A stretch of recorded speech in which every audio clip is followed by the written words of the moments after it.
প্ৰকাণ্ড বটগছ এজোপাৰ তলত এজন শুক্ল বৰ্ণ শুক্ল সাজ পিন্ধি এজন পুৰুষ ৰখি আছিল। চৰিত পুথিত মানে শুক্ল মানে বগা, তুমি পৰ্যন্ত বগা। আৰু তেতিয়া মাধৱ মহাপুৰুষ আগফালে আগবাঢ়ি যায়, তেতিয়া সন্যাসীজনে মাতিছে, হে সুদৰ্শন যুৱক, হে ডেকা ল'ৰা, ক'ত যোৱা তুমি? তেতিয়া মাধৱ মহাপুৰুষে ওচৰলৈ গৈ কৈছে যে মই গুৰুৰ গৃহলৈ যাম। গুৰু? তোমাৰ গুৰু কোন? মোৰ গুৰু শ্ৰীমন্ত শংকৰদেৱ আতা পুৰুষ। শ্ৰীমন্ত শংকৰদেৱ? বাৰু, তোমাৰ গুৰু শ্ৰীমন্ত শংকৰদেৱ। তুমি শংকৰদেৱৰ গুৰু কোন তুমি জানানে? তোমাৰ গুৰুৰ গুৰু কোন তুমি জানানে? মাধৱদেৱ মহাপুৰুষৰ মুখত বাক্যবচন নহা হ'ল। কেতিয়াও গুৰুকটো সোধা নাই, সুধিবলৈ সাহস নাই। গতিকে তেওঁ থমকি ৰ'ল। তুমি নাজানা? বাৰু, মই ইয়াত থাকিম, তুমি ঘূৰি আহি মোক গুৰুক সুধি কথাটো কবা যে তোমাৰ গুৰুৰ গুৰু কোন। মই ইয়াতে ৰৈ আছো। মাধৱ মহাপুৰুষে গৈ গুৰুৱে দূৰৰ পৰাই দেখিছে আজি মাধৱৰ মুখখন ওলমি আহিছে। কিবা এটা শংকা, কিবা এটা বিপদ, কিবা নহয় কিবা তেওঁৰ মনত খেলি মেলি লাগিছে, যাৰ কাৰণে তেওঁৰ মুখখন ওলমি আহিছে। দূৰতেই মাধৱ মহাপুৰুষক গুৰুৱে সুধিছে, মাধৱ, আজি দেখোন মেঘ কন্দলাই আনিছা। এনেকে কৈছে, ডাইৰেক্ট কথাখিনি নকয়, মেঘ দেখোন মানে ওলমি আছে। তেতিয়া মাধৱ মহাপুৰুষে অষ্টাংগ প্ৰণিপাত কৰিছে। তেওঁ বুজি পাইছে, পাই কৈছে, হে গুৰু কৃপালু, কি কম, যিখিনি কথা মই আজি মনত লৈ আহিছো মই আপোনাৰ লগত ক'ব নোৱাৰো। কি কথানো তুমি মোক ক'ব নোৱাৰা? বোলে হয় গুৰু, মই আপোনাক কোৱাৰ মোৰ মানে শক্তি নাই। যিটো প্ৰশ্ন আপোনাক মই সুধিম, মই শক্তি নাই। তেতিয়া বহুত জোৰ কৰাত কওঁ নকওঁকৈ মাধৱ মহাপুৰুষে সকলো কথাখিনি কৈ দিলে।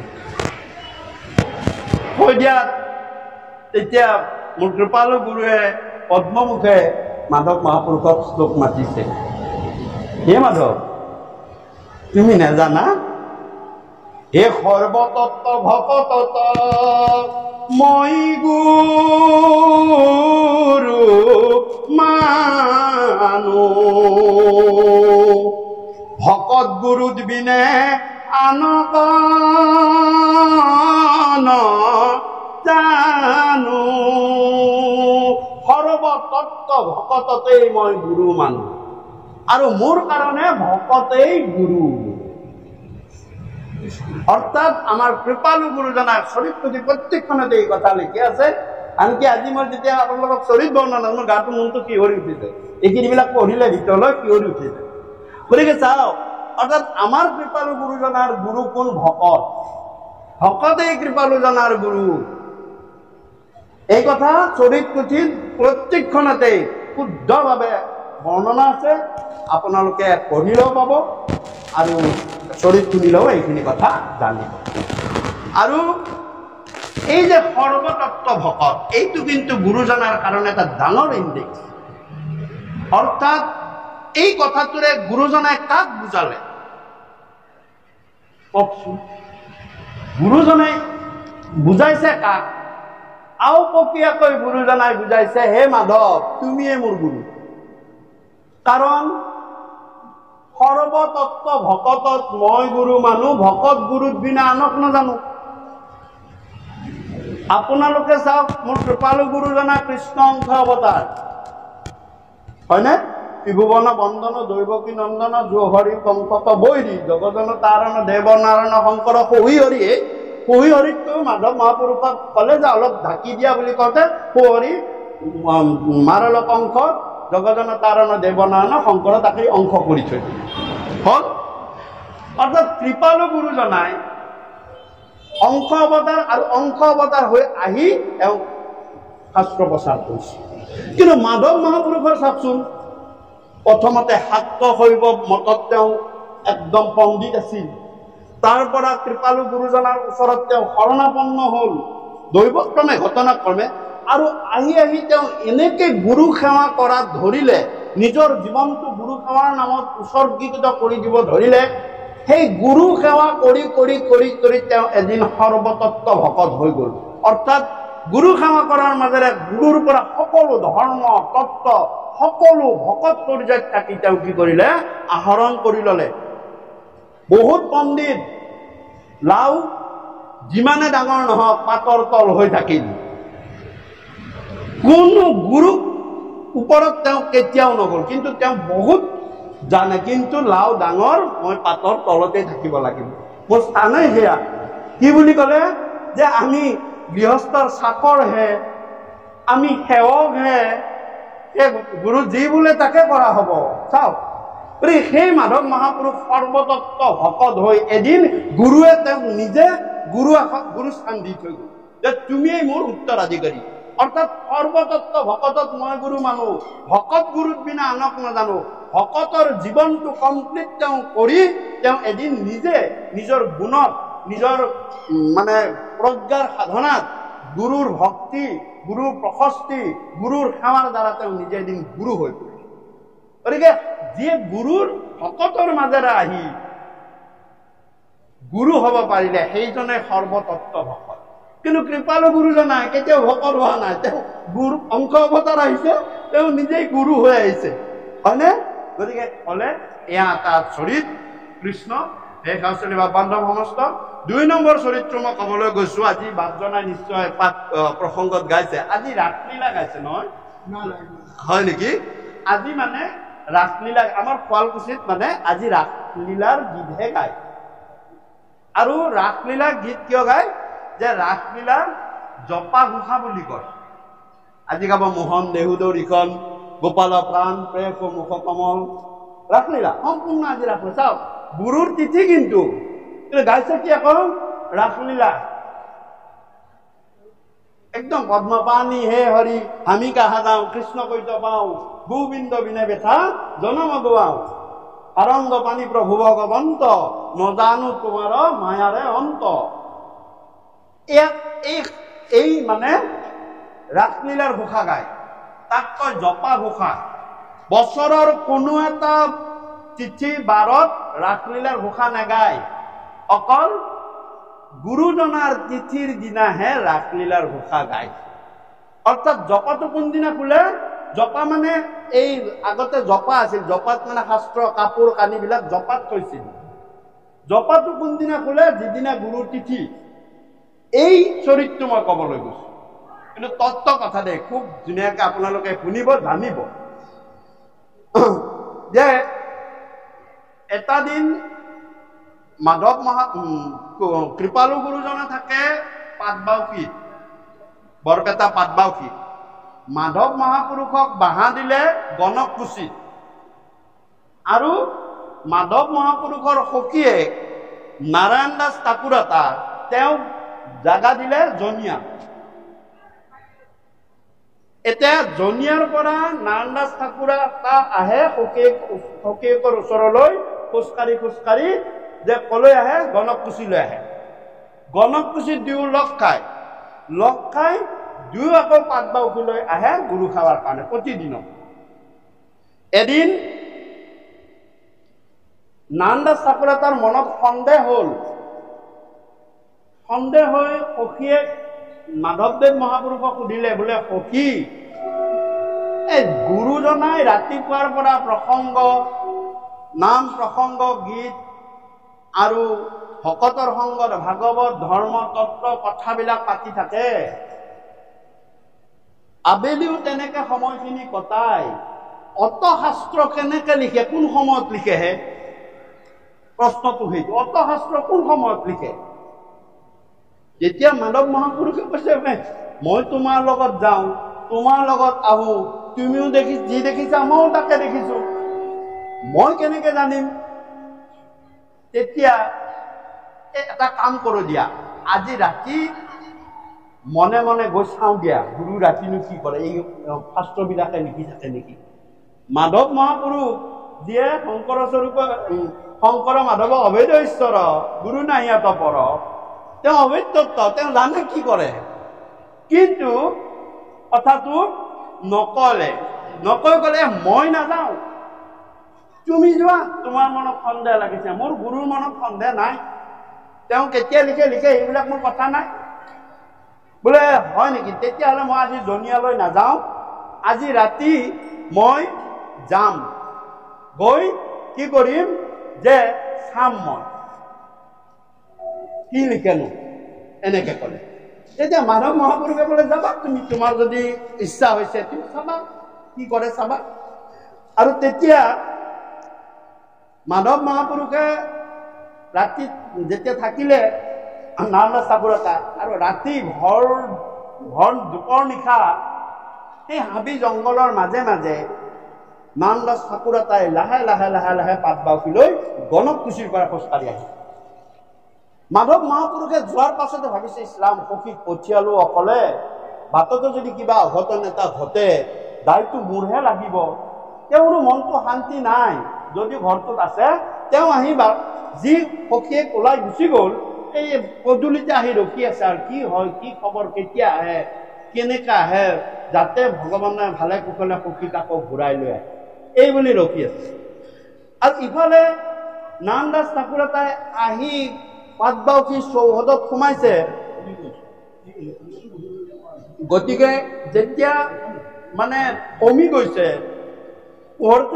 পোহৰ দেখিছে, তাত সোমাই গৈছে, আৰু সোমাই গৈ দেখিছে এটা ৰুমত, এটা কোঠাত এগছ বন্তি জ্বলি আছে, বাকী চব আন্ধাৰ।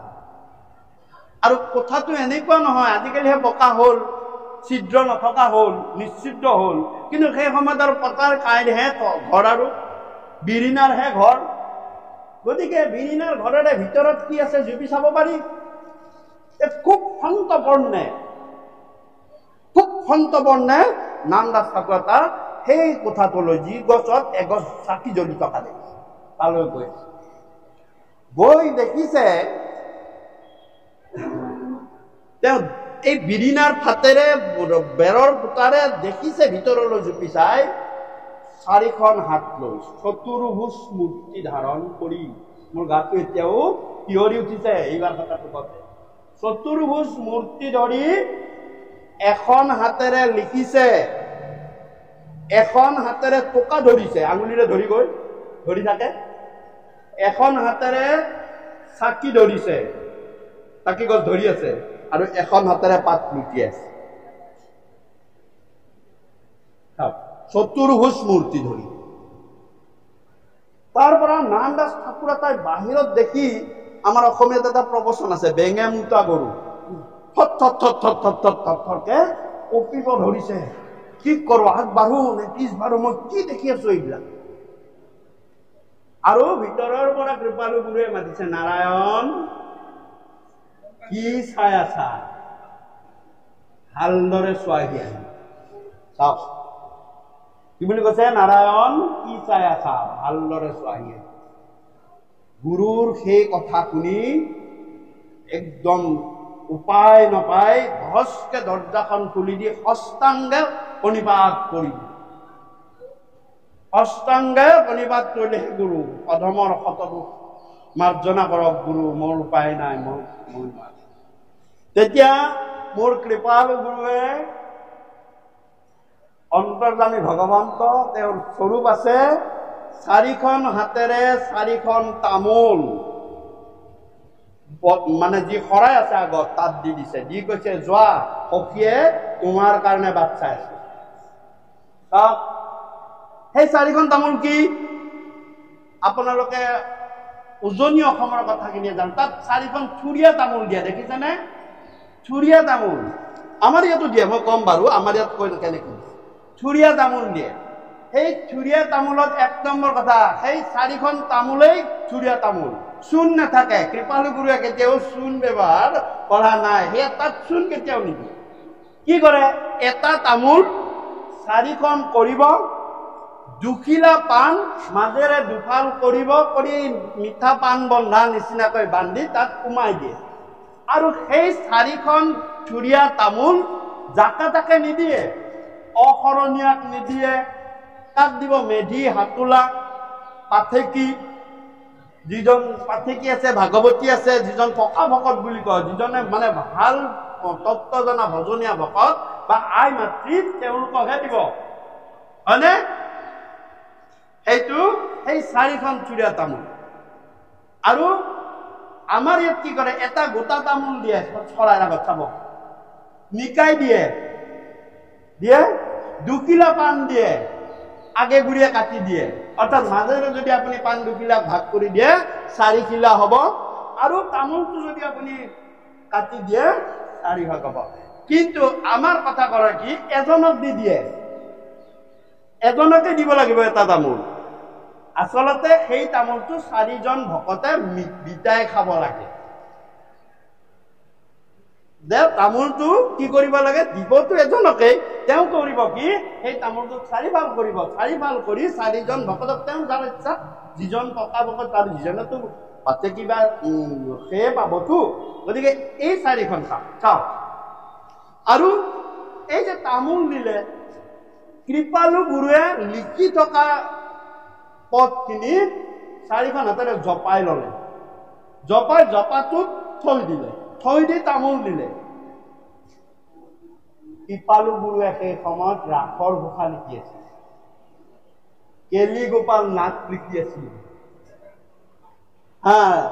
আৰু যি জপাই থৈ দিলে নামদাস ঠাকুৰে তাক গুচি আহিলে আহি সখীয়েকক ৰাস্তাতে ক'লে সখী মই এনেকুৱা দেখিলো তোমাৰ ভাগৰ 2খন তামোল খোৱা মোৰ ভাগৰ 2খন তামোল খাওঁ গুৰুৱে আমাক খাবলৈ দিছে এই বুলি কৈ কথাখিনি সামৰি কিন্তু মোৰ কৃপালু গুৰুৱে যি জাপি থৈ দিলে জপাটো তাৰ পিছত কৃপালু গুৰু মানে সেই লৈ গুচি গ'ল ভেলা মধুপুৰলৈ গ'ল সেই জপাটো খোলা নহ'ল মাধৱ মহাপুৰুষৰ পিছত কৃপালু গুৰু ভেলা মধুপুৰত আজিৰ দিনত বৈকুণ্ঠগামী হ'ল জপাটো খোলা নহ'ল মহাপুৰুষ গুৰুজনা যেতিয়া বৈকুণ্ঠগামী হোৱাৰ পাছত মাধৱ মহাপুৰুষে এই তিথিটোত কৃপালু গুৰুৰ বৈকুণ্ঠ পান তিথিটোত জপাটো খুলি চালে বোলে কি আছে তাত সিদিনা কি লিখি আছিল গুৰুৱে যে জপা খুলিলে ৰাসৰ ঘোষা দেখা পালে ৰাসৰ ঘোষা দেখা পাই সেইদিনা সেই ঘোষাকে মহাপুৰুষ গুৰু মাধৱদেৱে কীৰ্তন কৰি দিলে আৰু সেইদিন ধৰি আজিলৈকে সত্ৰ সংস্কৃতি বা সত্ৰ নামঘৰত এতিয়াও কি কৰা হয় অন্তত গুৰুজনাৰ তিথিৰ দিনা ৰাসৰ ঘোষা মানে কীৰ্তন কৰা বাৰু এইখিনি আমি চৰিত্ৰৰ কথা আমি বৰ্ণনা কৰিলো হে শাস্ত্ৰী বা বান্ধৱ শ্ৰীমন্ত শংকৰ হৰি ভকতৰ জানা যেন কল্পতৰু তাহান্ত বিনাই নাহি নাহি নেহি আমাৰো পৰম গুৰু তাহান্ত বিনাই নাহি নাহি নেহি আমাৰো পৰম গুৰু চৰি আজি এই পুণ্যতিথিত চৰিতখিনি ক'বলৈ পাই আমিও বহুত নিজকে সৌভাগ্যৱান বুলি ভাবিছো আৰু এতিয়া আমি ভাগৱতৰ আখ্যান কৃষ্ণ আজি আমি হৰিনামৰ মহিমা এক নামে যত পাপ সংসাৰিতে পাৰে প্ৰত্যেক পাতকী পাপ কৰিতে নপাৰে এজন পাতকীয়ে জীৱনত বোলে কিমান পাপেই কৰিব নোৱাৰে এক নামে যিমান পাপ শেষ কৰিব আৰু এই কথাটো লৈ আমি এইকাৰণে কৈছো যে মাধৱ মহাপুৰুষে যেতিয়া মহাপুৰুষ গুৰুজনা বৈকুণ্ঠ পনাৰ পিছত কীৰ্তন ঘোষাখন সংকলন কৰিবলৈ ল'লে তেতিয়া মাধৱ মহাপুৰুষে ৰামচৰণ ঠাকুৰ ভাগিনীক ৰামচৰণ ঠাকুৰক ক'লে যে তুমি মোৰো এতিয়া দেহাৰ বৰ বেছি চলা ফুৰা কৰিব নোৱাৰো এই ৰামচৰণ তুমি গুৰুজনাই অসমৰ বিভিন্ন ঠাইত কীৰ্তন ঘোষাৰ কিছুমান পদ ঘোষা লিখি থৈ আহিলে তুমি এইবিলাক মোক সংগ্ৰহ কৰি দিয়া, মই গুৰুজনাৰ কীৰ্তন ঘোষা গুৰুৰ আদেশ ৰাখি মই সেইখন সংকলন কৰোঁ, সজাই লওঁ। এনেকে ক'লে। আৰু সেইমতে ৰামচৰণ ঠাকুৰে কীৰ্তনৰ সকলো পদ আনি ঘোষা আনি মোৰ কৃপালু গুৰু মাধৱ মহাপুৰুষৰ হাতত দিলে। মাধৱ মহাপুৰুষে চাই এইটো নকৰিলে যে গুৰুজনাই আগতে লিখিছে মই আগত দিওঁ, পিছত লিখিছে পিছত দিওঁ, সেইটো নকৰিলে। নকৰি কি কৰিলে, তেওঁ তত্ত্ব চালে যে তত্ত্ব চাম, মই তত্ত্ব চাই ক্ৰম অনুযায়ী দিম। সেইকাৰণে মাধৱ মহাপুৰুষে প্ৰথম কি দিলে যে গুৰুৰ এটা আদৰ্শ আছিল যে নিৰাকাৰ কৃষ্ণক তেওঁ সাকাৰ কৰি লয়। গতিকে তেওঁ যি নিৰাকাৰ কৃষ্ণ, ভাগৱতৰ প্ৰথমতো আছে জয় জয় কৃষ্ণ কৃপাময় মহেশ্বৰ, যাৰ আজ্ঞা ক্ষীৰে বহে ব্ৰহ্মা হৰি হৰ। প্ৰথম জয় জয় কৃষ্ণ এয়া নিৰাকাৰ স্বৰূপ কৃষ্ণৰ বৰ্ণনা। মহেশ্বৰ শব্দটোৰ অৰ্থ হৈছে মহত্তত্বম ঈশ্বৰম ইতি মহেশ্বৰম। এয়া মহত্তত্ববিলাকৰ ঈশ্বৰ, তালৈকে নিৰ্গুণ থাকে। তাৰপিছত যেতিয়া গুণত আহি যায়, পিছৰ শাৰীত গুণত কথা কৈছে। কি বুলি কৈছে?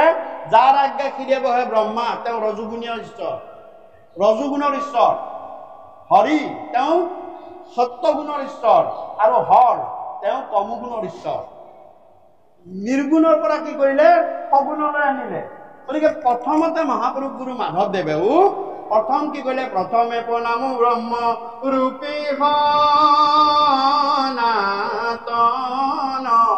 প্ৰথমতে ব্ৰহ্ম যি নিৰাকাৰ নিৰ্গুণ ব্ৰহ্ম, তেওঁক ৰূপ দি ললে। ৰূপী সনাতন, ৰূপ আহি গল।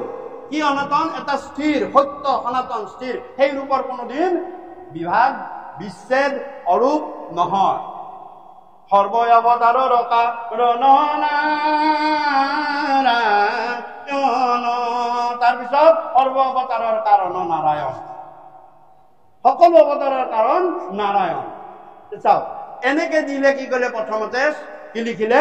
যে চতুৰ্বিংশী অৱতাৰ দিলে হল। তাৰপিছত দিলে কি? যে চতুৰ্বিংশী অৱতাৰৰ পিছত দিলে পাখণ্ড মৰ্দন, যে আমাৰ পাপবিলাক কেনেকে আমি মৰ্দন কৰিব পাৰোঁ। তাৰপিছত দিলে নাম অপৰাধ, আমাৰ নাম গালে কি অপৰাধ লাগিব পাৰে। নাম গোৱাটো অপৰাধ আছে, 10টা নামৰ অপৰাধ আছে দেই। তাৰ ভিতৰত এটা অপৰাধ মই কৈ দিওঁ, সেইটো আমাৰ গালৈ আহে যে নপাতয় শ্ৰদ্ধা নেদয় কাণ, তাক যিটো দেই নামক দান, নামৰ সিও মহা অপৰাধী। তেওঁ শ্ৰদ্ধাই নাই, তেওঁ কাণে পতা নাই, বেলেগ কথা কৈ আছে। আৰু আমি ইফালে মাইক চাইক দি হলেও তেওঁৰ কাণত নামটো সোমাবলৈ দি গৈ আছো। সেয়া আমাৰ অপৰাধ লাগি আছে। গতিকে অকল যে আমাৰ গালো অপৰাধ আহে। আৰু আমি বাইবুল নপাতো শ্ৰদ্ধা নেদয় কাণ, তাকো যিটো দেই নামক দান, নামৰ সিও মহা অপৰাধী। গতিকে কি কথা জানেনে? যদি কিবা কাৰণত দৰকাৰী কথা থাকে, হ'ব পাৰে তেওঁলোকে কি কৰিব? নিজে নিজে এটা সেৱা লয়, তাৰ নামৰ সেৱা, নামৰ আজ্ঞা ল'ব লাগিব নামৰ পৰা উঠিবলৈ। ইয়াৰ পৰা উঠোতে ভকতটা আপুনি উঠি যাব নোৱাৰে, নামৰ আজ্ঞা ল'ব লাগিব। আপুনি ভকত সংগতটো বেলেগে কথা, ভকতৰ লগতে নাম থাকে। গতিকে ভকত বা নামৰ আজ্ঞা লৈ যাব লাগিব। এই প্ৰভু, মই কিছু সময়ৰ কাৰণে মই মায়েৰ সংসাৰলৈ যাওঁ, তুমি মোক তেনেকুৱা। আৰু তেতিয়া তোমাৰ একো অপৰাধ নাই। কিন্তু আজ্ঞা নোলোৱাকৈ গলে তোমাৰ কিন্তু নামৰ অপৰাধ লাগিব। এইটো কথা। গতিকেলৈ আমি তাকে কৈছো যে গতিকে নামৰ অপৰাধ, তাৰপিছত ধ্যান বৰ্ণন, ভগৱানক কেনেকে ধ্যান কৰো, এইকেইটা তত্ত্বমূলক আখ্যান। কিন্তু এইকেইটা তত্ত্বমূলক আখ্যান, কিন্তু তাৰ পিছত আহিলে তেওঁ দেখিলে যে আমি কি কৰিম? তত্ত্বমূলক কথা। এতিয়া আমি চৰিত্ৰ বা উপাখ্যান বা আখ্যান আনিম। আখ্যান আনাৰ লগে লগে প্ৰথম আনিলে কি? অজামিল উপাখ্যান। কি আনিলে? অজামিল উপাখ্যান আনিলে। অজামিল উপাখ্যানৰ কথা যে অজামিল উপাখ্যান কিয় আনিলে? যে কথা হল, আমি এক শৰণ হৰিনাম ধৰ্মত প্ৰৱৰ্তি থকা লোক। আমি নামৰ মাহাত্ম্য বুজিব লাগিব, হয়নে? আমি যিটো নামৰ লগত ধৰ্ম আৰু যি নাম ধৰ্ম আমি গ্ৰহণ কৰিছোঁ, যি নাম ধৰ্ম আমি লৈছোঁ, তাৰ আমি নামৰ সেৱা কৰিছোঁ, তাৰ কিমান পাৱা মোৰ ভকতসকলে প্ৰথমতে জানক। মাধৱ মহাপুৰুষৰ উদ্দেশ্য এইটো যে মোৰ ভকতসকলে নামৰ পাৱাৰ জানক। যেনেকুৱা এটা টেবলেট গ্ৰহণ কৰাৰ আগতে তাৰ পাৱাৰনো কিমান, তাৰ শক্তিটো কিমান, সেইটো কথা জানিব লাগিব। সেইটো সমস্তখিনি কথা জানিব। যদি তেওঁ নাজানে তেতিয়া অপৰাধ হ'ব, কিবা অসুবিধা হ'ব, কিবা ধৰণৰ ছাইড এফেক্ট হ'ব পাৰে। গতিকে লৈ কি কৰিলে, তেওঁ প্ৰথম দিলে নামৰ মহিমা, হৰিনামৰ মহিমা, অজামিন উপাখ্যানৰ মাজেৰে যে এক হৰিনামৰ মহিমা কিমান। বেছি নালাগে, এটা হৰিনামৰ কিমান মহিমা, এটা নাৰায়ণ নামৰ কিমান মহিমা, এই কথা মোৰ ভকতসকলে জানে। আৰু যেতিয়া মহিমাৰ কথাটো, শক্তিৰ কথাটো জানিব, তাৰ পিছত তেওঁ ক'লে যে শক্তিৰ কথাটো জানিলেই নহ'ব, টেবলেটটোৰ কথাটো জানিলেই নহ'ব, টেবলেটটো খালে মোৰ বেমাৰটো ভাল হ'ব এইটো বিশ্বাস লাগিব, নহ'লে বেমাৰো ভাল নহয়। বিশ্বাস যদি নাই বেমাৰো ভাল নহয়। গতিকে বিশ্বাস লাগিব। সুদৃঢ় বিশ্বাসৰ কাৰণে তেওঁ তাৰ পিছত দি দিলে প্ৰহ্লাদ চৰিত্ৰ, যে যাক নাম কিমান মাহাত্ম, কিমান বিশ্বাস কৰিব লাগে। প্ৰহ্লাদে ঠিক সন্মুখত তৰোৱাল লৈ ৰখি আছে পিতৃ হিৰণ্যকশিপু। ক'ত তোৰ ভগৱান আছে ক? মই ঋষিমুনিসকলৰ ডিঙি ছেদ কৰিও এতিয়ালৈকে পোৱা নাই, সাধু সন্তক মই উৎপীড়ন কৰিও ভগৱানক মই দেখিব পোৱা নাই, পানী বধ কৰিছো ভগৱান ওলাই অহা নাই মোৰ কাৰণে। তোৰ ভগৱান ক'ত আছে? কৈছে তুমি জীৱক ধৰিছা, এই মোৰ কাৰণে এই খুঁটাটোতেই ভগৱান আছে, নিৰ্জীৱ। ভকতৰ কাৰণে ভগৱন্ত পুৰুষে সৃষ্টিৰ নিয়ম নামানে। আপোনালোকে অসংখ্য অৱতাৰ চাওক ভগৱানৰ, প্ৰত্যেক অৱতাৰৰে পিতৃ আৰু মাতৃ আপোনালোকে শাস্ত্ৰত বিচাৰিলেও পাব, এনেও জানিব। প্ৰত্যেক অৱতাৰৰে পিতৃ আৰু মাতৃ আছে। অৰ্থাৎ এটা সন্তানৰ জন্ম হ'বৰ কাৰণে, এটা জীৱৰ জন্ম হ'বৰ কাৰণে পিতৃ আৰু মাতৃৰ সংযোগ লাগিবই, হয়। কিন্তু ভক্ত প্ৰহ্লাদৰ কাৰণে সেইদিনা কি কৰিলে?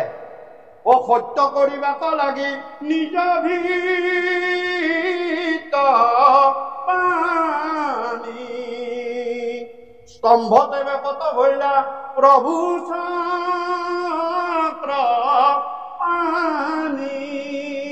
চাওক যে মোৰ ভকতক ৰাখিবৰ কাৰণে মই ব্ৰহ্মাৰ সৃষ্টিৰ নিয়ম মই নামানো। ব্ৰহ্মাইহে পাতিছিলে পিতৃ আৰু মাতৃ হ'ব লাগিব, মোৰ কাৰণে সেই নিয়মৰ কাম নাই। মই স্তম্ভৰ পৰা ওলালো, জ্বৰৰ পৰা মই সৃষ্টি হৈ গলো। কিয়? ভকতৰ বচন ৰখাব লাগিব। ভকতে সুদৃঢ়ভাৱে মোক বিশ্বাস কৰি কৈছে, হে পিতৃ, মোৰ কাৰণে এইটোতেই খুঁটাটোতেই ভগৱান আছে। যেতিয়া সুদৃঢ় বিশ্বাস কৰিছে, ভগৱানে খুঁটাৰ পৰা ওলাই। কিহৰ কাৰণে? ভকতৰ কাৰণে। সেইকাৰণে 2 নম্বৰতে দিছে প্ৰহ্লাদ চৰিত্ৰ। তুমি সুদৃঢ় বিশ্বাসৰ কথাটো জানিলা, কিন্তু জানিয়ে থলা, শৰণ নললা। শৰণ নললা। যদি তুমি শৰণ নললা, তোমাৰ এই জানিও কাম নহব। তুমি শৰণ লব লাগিব। সেইকাৰণে চাও, চব কথা জানিছিল ইন্দ্ৰদুম্নই, চব দান কৰিছিল, মন্দিৰ সজাই দিছিল, কিন্তু শৰণ নললাৰ কাৰণে গজেন্দ্ৰ হবলগীয়া হ'ল। গা গজেন্দ্ৰৰ গজেন্দ্ৰটো ইন্দ্ৰদুম্ন। কিয়? অগস্ত্যী মুনিয়ে কবলৈ গৈছিল ভগৱানৰ আদেশ লৈ, ৰাজমুখ গজমত কাহিনাখনত বহি থাকিল। অন্দিনাও অগস্ত্যী আহিব, আহে মোৰ ভঁৰালৰ পৰা যি যি বস্তু লাগে লৈ যায়। আজিও আহিছে, কিন্তু সেইদিনা অগস্ত্যী গুৰু হিচাপে আহিছিল, পৰম গুৰুৰ আজ্ঞা লৈ। পৰম গুৰুৰ আজ্ঞা লৈ আহি কৈছিল, দেহে ইন্দ্ৰদুম্ন, তুমি কি ৰাজমত গজমতকে ইয়াত বহি আছা? গুৰু আহিলে তোমাৰ গৃহলৈ কেনেকুৱাকৈ আলপৈচান, কেনেকুৱা সন্মান কৰিব লাগে তুমি নাজানা? এনেদৰে কৈছিল। যোৱা, তোমাৰ ইমান অহংকাৰ, তুমি কি হৈ থাকা? দেখ একেবাৰে হস্তি গজ হৈ তুমি থাকা, গজ। তুমি তোমাৰ এই অহংকাৰ লৈ হাতী হৈ জন্ম পোৱা। কিয়? কিন্তু পিছৰ জন্মত কথাটো মনত কৰিলে, মনত কৰি তেওঁ ভাবিলে মোৰ আৰু উপায় নাই, এই খুন্দে মেৰাই পদ্মগুত ওপৰ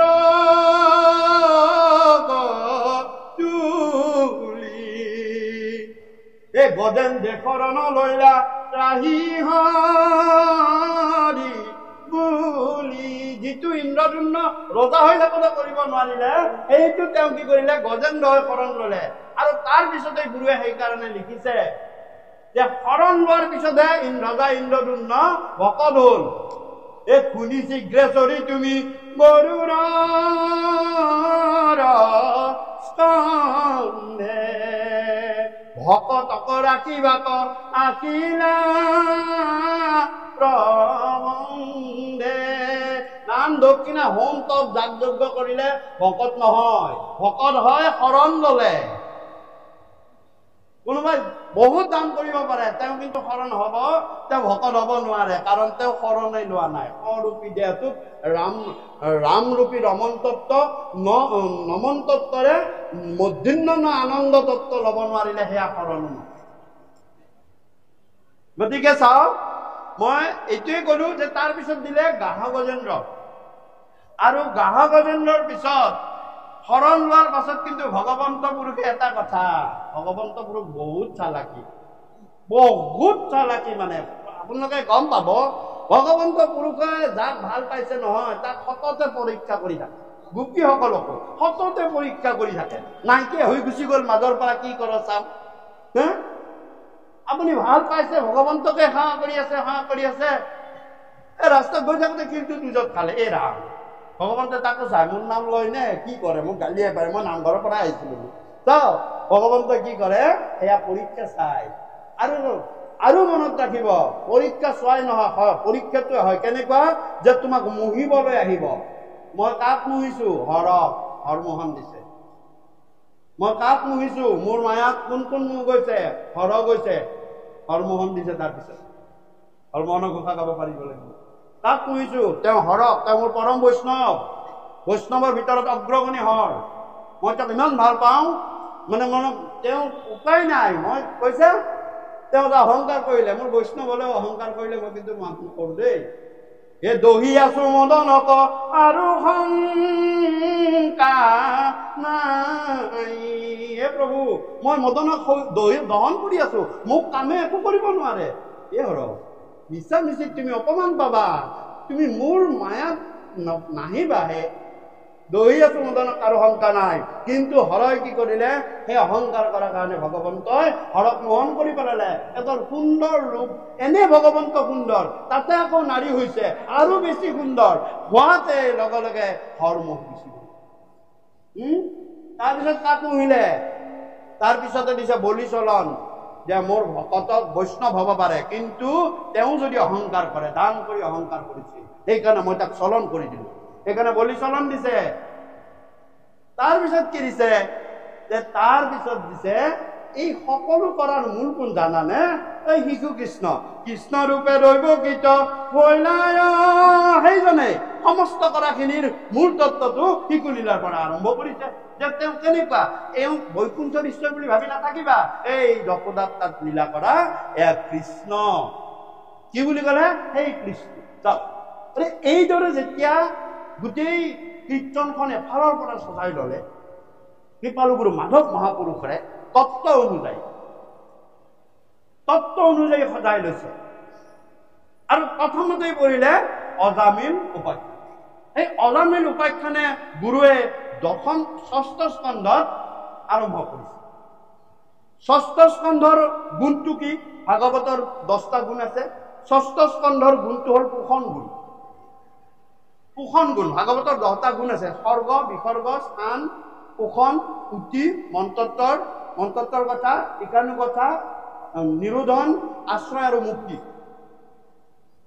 কেইটা, 10টা। ভাগৱতত স্কন্ধ কেইটা, 12টা।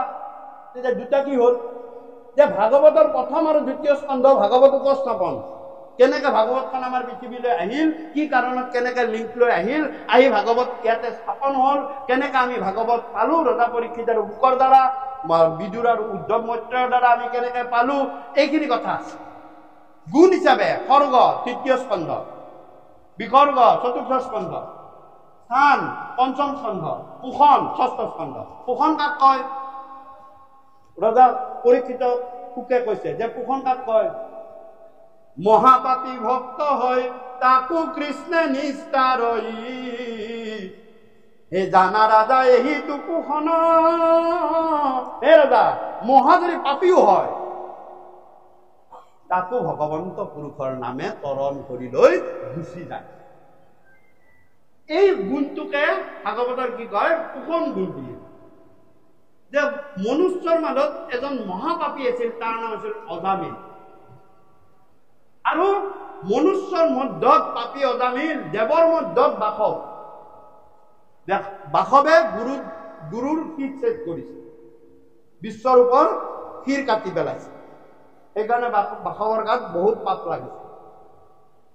আৰু ইফালে অজামিল ব্ৰাহ্মণ হওঁতে বৈশ্যাত পতিত হৈছিল। সেই অজামিলৰ কথা কবলৈ গৈ ৬ষ্ঠ স্কন্ধ ভাগৱতৰ মংগলাচৰণত কৈছে, হে ৰাম জয় জয় কৃষ্ণক জগত জনক, জয় জগন্নাথ ৰাম, অতীত পাতকী অন্তে জনিষ্ঠৰ, স্মৰণে যাহাৰ নাম, যাহাৰ আজ্ঞাক কিৰে ধৰিয়াতি, হে হৰিহৰ প্ৰজাপতি, হেনয় ঈশ্বৰ কৃষ্ণক কৰো, হে ৰাম সহস্ৰ কোটি প্ৰণতি,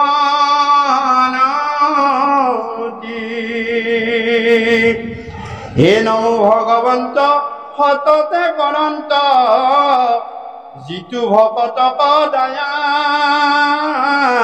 সৃষ্টি স্থিতি লয় কৰন্তে আসন, কটাক্ষে যাহাৰ মায়া, হেনয় ঈশ্বৰ কৃষ্ণক কৰো, সহস্ৰ কোটি নাম,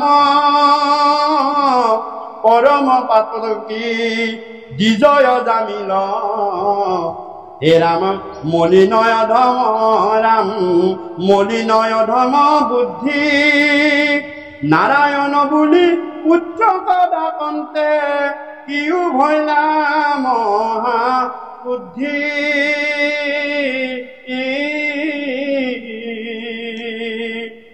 পাপত নিস্তারি সংসার কতরি, হে রাম পাইলা বৈকুণ্ঠত স্থান,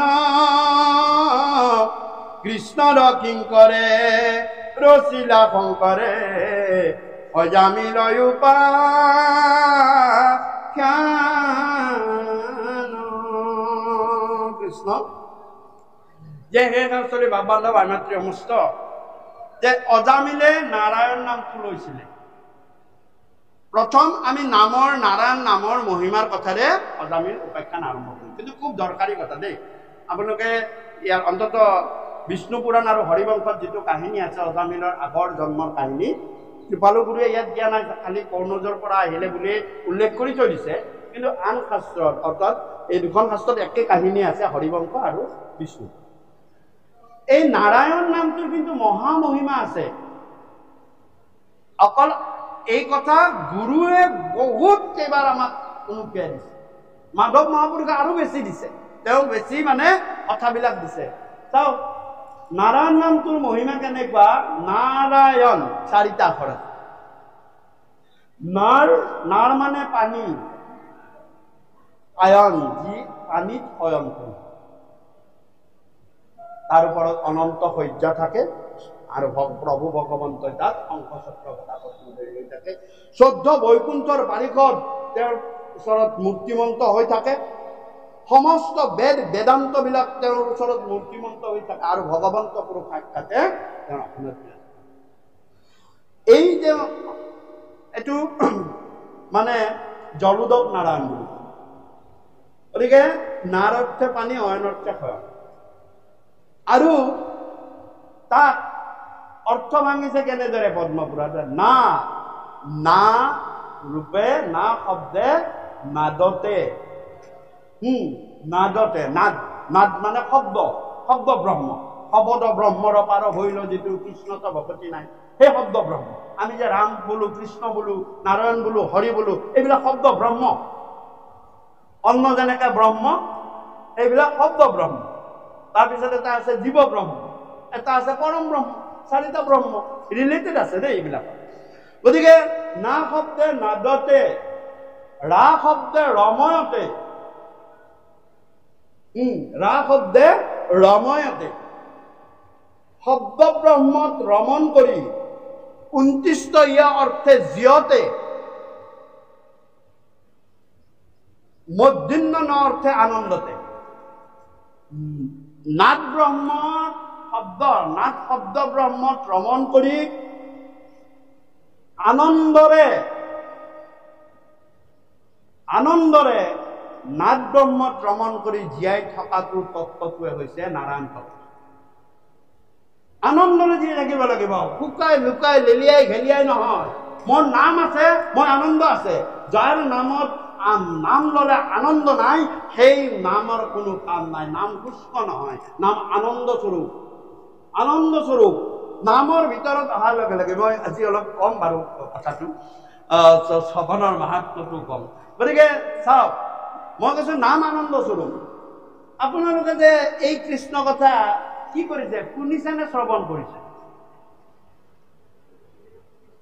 শুনা আৰু শ্ৰৱণৰ মাজত পাৰ্থক্য আছে।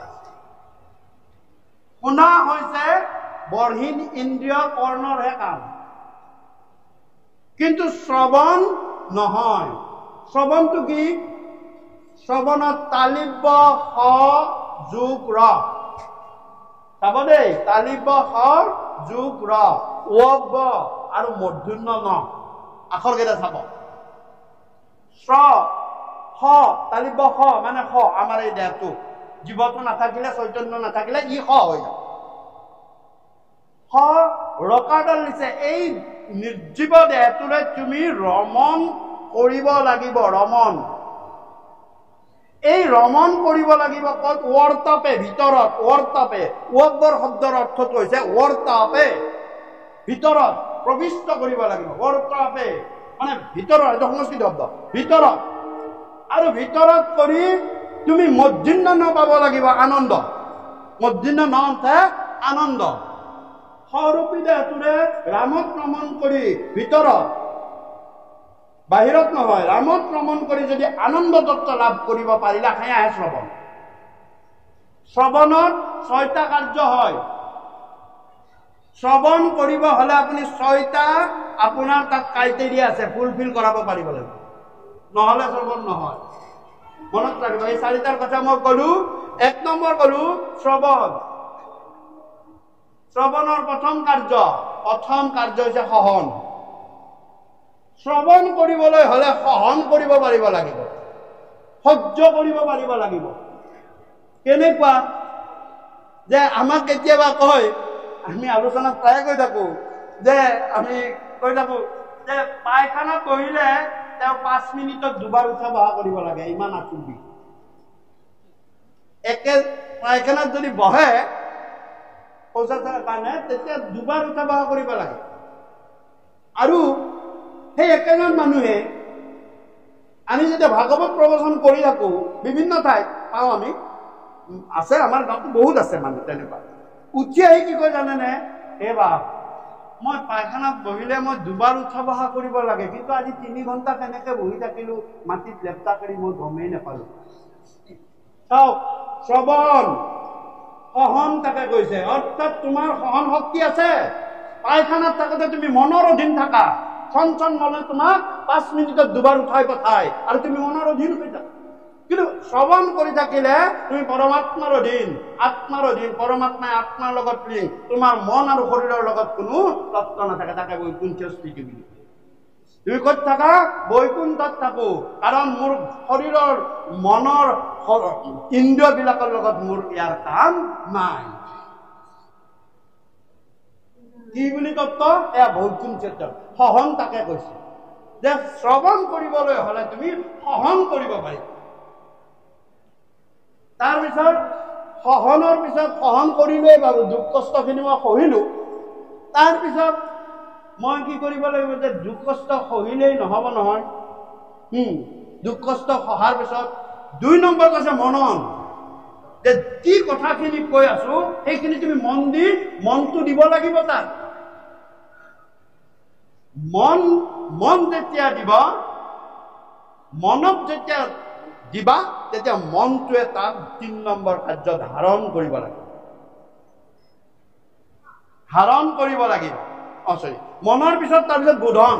মনটো দিলো, কি কৈছে তাৰ জ্ঞানটো মই ল'ব লাগিব যে কি কৈছে, জ্ঞানটো কি, আচল জ্ঞানটো কি, তাকে অলপে হওক জ্ঞানটো কি, জ্ঞান বোধন থাকিব লাগিব। যি জ্ঞান আজি শুনি পালো, যি গাই কিনে আমি নাম গাই যি জ্ঞান পালো, সেইখিনি আমি কি কৰিলো যে ধাৰণ কৰিলো, বোধনটো পালো, কিন্তু তাক আমি এই নামতে শেষ কৰি থৈ দিলো, ইয়াক ধাৰণ নকৰিলো। 4 নম্বৰ পৰ্যায়টো হৈছে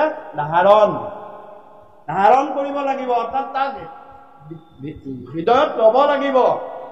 তাৰপিছত কি হৈছে, তাৰপিছত হৈছে ৰমণ। এইখিনি আপোনালোকে ঘৰত অকলে থাকিলে হলেও ৰমণ কৰিব লাগিব। ইয়াক ৰমিব দিছে। শ্ৰৱণৰ পিছত তুমি ৰমণ কৰিবা। আৰু ৰমণ কৰিলেহে তোমাৰ কি হব, ভিতৰত যদি তোমাৰ ধাৰণ কৰিব পাৰিছা জ্ঞানখিনি, তেতিয়াহে ৰমণ হব। যেনেকুৱা ভঁৰালত ধান থাকিব লাগিব, তেতিয়াহে তুমি কুটাবলৈ নিব পাৰিবা। ভঁৰালত যদি ধানেই নাই, তুমি ক'ত মৰণা মাৰিবা? পাৰিব জানো মৰণা? ভঁৰালত ধানেই নাই, মই ধানেই নথলো, মই মৰণা গৰু হাল আনিলে মই মৰণা মাৰিম নে? নোৱাৰিবা নহয়। সেইকাৰণে কৈছে চাওক, এইটো তত্ত্বটো কি, হিয়াৰ মাজে নামৰ ভাণ্ডাৰ থাকিব লাগিব। মুখে বাজ ৰাম নামে মৰণা মাৰে পাপ। গতিকে ভিতৰত তোমালোকে সেই বস্তুখিনি ধাৰণ কৰি ভঁৰালত থব লাগিব, হিয়াৰ মাজৰ ভঁৰালখনত থব লাগিব। আৰু থলে ৰমণো কৰিলে, কিন্তু শৰণ নললে। একেবাৰে শেষৰটো হৈছে শৰণ। সেই নামত, যি নামত তুমি ৰমি আছা, যি নামত তুমি বোধন কৰিছা, যি নামত তুমি হৃদয়ত লৈছা, সেই নামত তুমি শৰণ লোৱা। তেতিয়াই তোমাৰ প্ৰকৃতাৰ্থত তুমি সাধু নহয়। তুমি নিজেও তৰিলা, আনকো তৰাই তুমি গুচি গলা। এয়া শ্ৰৱণ।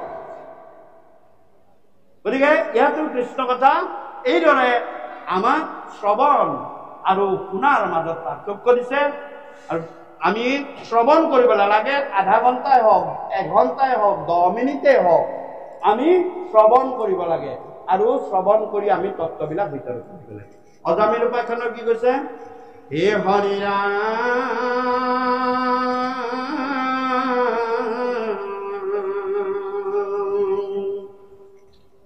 হে ৰাম হুকনগতি ৰাজা অৰামে চিত্ত কৰাচিৰ অৰামে আশ্চৰ্য মহিমা কিনু হৰি ভকতিৰ আছে যত যত ধৰ্ম যজ্ঞ সংসাৰৰ জানিবাহা হবে হৰি নামৰ কি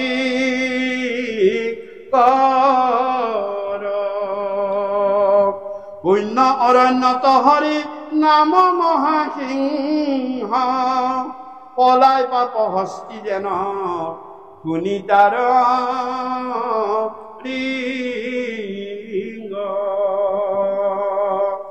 হৰি নামে কেদাবে পাপৰ পুৰি নাই হে ৰাম কৃষ্ণ বিমুখত হবে হবে কথাই হে ৰাজা হৰিৰ ভকতি আৰু হৰিৰ নামৰ মহা মাহাত্মা আছে। এই পাপময় হস্তিবিলাকক প্ৰমত্তকে কৰি নাম সিংহই সদায় খেদি ফুৰে। আপোনালোকে গুৰু আসনত দেখিছে যে প্ৰমত্ত কেশৰী নামসিংহ তলত হস্তি আছে, হস্তিৰ তলত কাছ আছে। আমি আগৰবাৰতো আলোচনাটো কৰিছিলোঁ চাগে, হয়নে? আমাৰ তলত হৈছে কুৰ্ম, এয়া কুৰ্ম বা কাছ, যাক প্ৰতীকী অৰ্থত কোৱা হয় পৃথিৱী। ধৰা মাতৃয়ে ধৰি আছে, ধৰা মাতৃৰ ওপৰত যেতিয়া পাপৰ প্ৰয়োভৰ বেছি হয়, ইয়াতো তাকে কৈছে পাপময় হস্তি, হয়নে? হস্তিক কি কৈছে? পাপ বুলি কৈছে। আৰু প্ৰমত্ত কেশৰী নাম, কেশৰী মানে সিংহ, হয়নে? প্ৰমত্ত কেশৰী নাম সিংহৰ হস্তিৰ ওপৰত হেঁচা মাৰি ধৰে। এতিয়া কথা হ'ল, আমি যে কওঁ যে দঢ়াই দঢ়াই কওঁ, আমাৰনো কি লছ লাভ, আমিতো একো মানে আমি এইটো শৰণ দিয়াৰ অধিকাৰো নাই। কিন্তু যাক ভাল পাওঁ এটা কথা কওঁ, যাৰ পৰিয়ালটোক ভাল পাওঁ এটা কথা কওঁ, যে বাবা শৰণ হৈ লোৱা। বিয়াখন পাতিছা, বেয়া কৰা নাই, ভালে কৰিছা, কিন্তু শৰণ হোৱা। কিয়? মনত ৰাখিব, শৰণ হৈ যদি গুৰুৰ যি 4 নাম তুমি লৈ ললা, তাকহে প্ৰমত্ত কেশৰী সিংহ বুলি। অৰ্থাৎ আমি প্ৰতিদিনাই যেতিয়া গুৰুক বেলেগ একো ঘোষাপদ গাব নালাগে, মিছা কথা। আপোনাৰ সময় নাই, ঘোষাপদ গাব নালাগে, আপোনাৰ সুৰ ভাল নহয়, গাব নালাগে। কিন্তু গুৰুৰ 4 নাম, গুৰুক স্মৰণ কৰি প্ৰতিদিনে ঘৰত লৈ ঘৰৰ পৰা ওলাব লাগে। তেতিয়া কি হয়? 4টা প্ৰমত্ত কেশৰী সিংহই আপোনাক ৰখি থাকে, কোনো বিপদ আপোনাক আহিব নালাগিব। সেইটো দিনত যদি আপুনি ৰজাৰ কুলত যাবলগীয়া আছিলে, আপোনাক ভগৱন্তৰ নামে ভুল কৰি দিব, যে এই ভুলত যাম। কুলৰ পৰা নি কিহত দিলে? ভুলত দিব, মনত ৰাখিব। কিন্তু আমি গাইডে নলওঁ, আমি গাইড নলওঁ, হয়নে? আমি গাইড নলওঁ, আমি গাইড লওঁ কি? এইবিলাক আগ্নেয় অস্ত্ৰবিলাক। যদি হৰিয়ে নাৰাখে তো কি জৰিয়ে ৰাখিব? কত কিমান তেনেকুৱা হৈ গৈছে, হৈছে নে নাই? চাও। কিন্তু প্ৰমত্ত কেশৰী নাম বস্তু, তুমি নাম, গুৰু নাম স্মৰণ কৰা। হে প্ৰভু, তোমাৰ চৰণত তোমাৰ নাম স্মৰণ কৰি তোমাৰ দেহটো, মোৰ দেহটো তোমাৰ চৰণত অৰ্পণ কৰিছো। আৰু ইয়াৰ লগে লগে তোমাৰ কুশতুৰ্ণৰ তেওঁৰ পৰিয়ালটো ৰক্ষা কৰিবলৈ ভগৱান বাধ্য হৈ গ'ল। কাৰণ তেওঁ পৰিয়ালৰ মূল মানুহ, তেওঁ পৰিয়ালৰ মূল মানুহ। আমি যাক ভাল পাওঁ, বেলেগ কথা কওঁ নকওঁ, বাবা শৰণটো হৈ লওক, পৰিয়ালটো সুৰক্ষিত হওক, তোমাৰ জীৱনটো সুৰক্ষিত হওক। আজিকালি ক'ব নোৱাৰি, মিলে মৰণ হাতে কি বাটে, কোনে কিনি জানে। কিন্তু ভগৱন্তক যেতিয়া তুমি অৰ্পণ কৰি দিবা, ভগৱন্তই হেঁপাহ ৰাখিব লাগিব। কুচতুৰ বুদ্ধি বুলি কৈছে, নৰ বুলি কৈছে, যে পৰম চতুৰ হৈ কি বুদ্ধিত কুশলা আতি, যিটো মাধৱৰ গুণ গাবে, ইচ্ছা কলে বৰগতে মুকুতি বাণিজ্য কৰি ভগতে সেই মাধৱক কি যে তেওঁ অৰ্পণ কৰি দিলে। হে প্ৰভু, আজি তোমাৰ শ্ৰীচৰণত মোৰ দেহ, মন, প্ৰাণ, কায়, মন, বাক্যে শুদ্ধভাৱে অৰ্পণ কৰি দিলো, তোমাৰ নাম লৈ, নাম কবি, আৰু তোমাক সেৱা কৰিলো। গুৰু সেৱা, দেৱ, নাম, ভকত, সেই 4টা নাম, যি 4টা গুৰুৱে দিব, গুৰুত স্মৰণ কৰি তাক গাবা, দেৱত স্মৰণ কৰি তাক গাবা, গুৰুদেৱ নামত স্মৰণ কৰি তাক গাবা, আৰু ভকতক স্মৰণ কৰি সেই 4টা নাম গাবা। গাই কি কৰিবা? প্ৰভু, কুচতুৰ বিলাকে কি কৰিবা? কাইলৈ যাতে ইয়াতে ভালকে তোমাৰ নামটো ল'ব পাৰে। ভগৱন্ত ফচি গ'ল। ইয়াৰ আশা কি? নাম লোৱা। বোলে কেতিয়া? কাইলৈ। তাৰমানে এই 24 ঘণ্টা ইয়াক মই নিৰ্বিঘ্নে নিৰাপদে ভালে কুশলে ৰক্ষা কৰিব লাগিল। সুদৰ্শন চক্ৰ উদ্ধাৰ দিলে, যা তই ইয়াৰ পিছে পিছে যা। নাম সিংহক দি দিলে, চা এই জীৱৰ যাতে মনৰ আশা পূৰণ কৰিব লাগিব। অৰ্থাৎ কাইলৈ মই তাক কি দিব লাগিব। পিছদিনা আকৌ কাইলৈ বুলি কওক, এই সোণালী আৰু খেল নিচিনা কাইলৈ কাইলৈ কৈ থাকক, আপুনি পৰমায়ু লাভ কৰি থাকক। পৰমায়ু লাভ কৰি থাকক। বেমাৰ আজাৰ ৰোগ সকলো ভগৱানে তোমাৰ পৰা মোক ভালে ৰাখিলে মই কালি নামটো ল'ব পাৰিম। তুমি যদি মোৰ দেহাটোৱে সুস্থ কৰি দিয়া, মই প্ৰভু কৰ, মোৰ বেলেগ কামনা নাই। মোক ভালে ৰাখা, মোক ভালে ৰাখা মানে মোৰ পৰিয়ালটো ভালে ৰাখা, পৰিয়ালটোৰ সকলোৱে ভালে থাকিব লাগিব, মই তেতিয়াহে তোমাৰ নাম ল'ব পাৰিম, হয় নে নহয়? গুৰু হিচাপে মোৰ দায়িত্ব আছে। গতিকে কুচতুৰ লোক বুলি কৈছে। প্ৰমত্ত কেশৰী নাম সিংহই কি কৰে? যে পাপময় হস্তিবিলাকক প্ৰতিদিনেই হেঁচা মাৰি তোমাৰ পাপ উৎপন্ন হ'ব নিদিয়ে, আহিব নিদিয়ে। নামক প্ৰমত্তকাসুৰী সিংহ বুলি কিয়? নাম সিংহ বুলি কিয়? আপোনালোকৰ নামঘৰৰ মুখতো সিংহ আছে ন? গতিকে চাওক, প্ৰমত্তকাসুৰী নাম সিংহ বুলি কিয় কয়? যে নামৰ 5টা গুণ, নামৰ 5টা গুণ সিংহৰ 5টা গুণৰ লগত মিলে। পঞ্চানন, নাদ পঞ্চানন বুলি কয়, নাদ পঞ্চানন। নামৰ 5টা গুণ সিংহৰ 5টা গুণৰ লগত মিলে, সেইকাৰণে নামক প্ৰমত্তকাসুৰী সিংহ বুলি। 1 নম্বৰ, সিংহ যেনেকে বনৰ ৰজা, পশুৰ ৰজা, নাম তেনেকে কলিযুগত ধৰ্মৰ ৰাজা। হয়নে? নাম কিহৰ ৰাজা? ধৰ্মৰ ৰাজা। হয়নে নহয়? মাধৱ মহাপুৰুষে কৈছে ধৰ্মৰ ৰাজা নাম। হয়নে? দেৱৰোত্তম দৈৱকী নন্দন চৰণে অৰুপ্ৰণা। আৰু 2 নম্বৰ, যে নাম সিংহই, আপোনালোকে চাব, সিংহই কৰা চিকাৰ বেলেগ শিয়াল জন্তুৱে, হাইনা জন্তুৱে টানি টানি খায়, কিন্তু সিংহই কাৰো চিকাৰ নাখায়। সিংহই কেতিয়াও চিকাৰ, যি চিকাৰ কৰিব লাগে পহুৱা কেতিয়াবা নিজৰ চিকাৰ নিজে কৰিব, ই বেলেগৰ চিকাৰ কেতিয়াও নাখায়। নামৰ যে নামে কোনো পাপীক কৰাবলৈ, পাপ বিনাশ কৰিবলৈ কোনো বেলেগ ধৰ্মৰ সহায় নলয়। নাম স্বতন্ত্ৰ, নামৰ সহায় বেলেগ ধৰ্মই লয়। মহাপুৰুষ গুৰুজনাই কৈছে, জয় জয় কৃষ্ণ যাৰ স্মৰণ মংগল, যাক যোগাদিৰো হৰি নামে মহাফল। যাক কৰা যজ্ঞ কৰা যোগ কৰা, হৰিনাম নহলে তুমি তাৰ পৰা ফল নোপোৱা। তাৰমানে বেলেগ ধৰ্মবিলাকক হৰিনামৰ সহায় লাগে, কিন্তু হৰিনামে কোনো ধৰ্মৰ সহায় নলয়। সিংহই যেনেকে বেলেগৰ চিকাৰ নাখায়, হৰিনামক বেলেগ ধৰ্মৰ সহায়। এইটো 2 নম্বৰ বিধ, মনত ৰাখিব। হয়। 3 নম্বৰ, 3 নম্বৰ হৈছে নাম প্ৰমত্তকাসুৰী কোৱা হয় এই কাৰণেই যে বেলেগ জন্তুবিলাক যেতিয়া শুৱে, নিদ্ৰাত পৰি থাকে, একমাত্ৰ সিংহ জাগি থাকে। সিংহ জাগি থাকে, সিংহ ৰাতি জাগি থাকে, দিনত শুই থাকে। আৰু বাকীবিলাক জন্তু যেতিয়া উঠে, সিংহ শুই থাকে। দেখিছেনে? উঠা। ঠিক তেনেদৰে নাম চৈতন্য, আমি যেতিয়া জীৱবিলাক মনত ৰাখিব, ব্ৰহ্মাকে আদি কৰি জীৱবিলাক যেতিয়া মায়া নিদ্ৰাত শুই থাকো, নাম প্ৰমত্তকাসুৰী চৈতন্য হৈ জাগি থাকে। আৰু আমি যেতিয়া মায়াৰ পৰা নিদ্ৰাৰ পৰা উঠো, নাম টোপনি যায়। নামক আমি তল পেলাইছো, মায়াৰ ওপৰত আমি নামকে পাহৰি যাওঁ। হয় নে নহয়? এইটো কথা আমাৰ কথা নহয়। কোনে কৈছে? মাধৱ মহাপুৰুষে কৈছে। ক'ত কৈছে? আপোনালোকে গাই থাকে, কথাটো মন নকৰে। অ ব্ৰহ্মাই আদি কৰি জীবজগত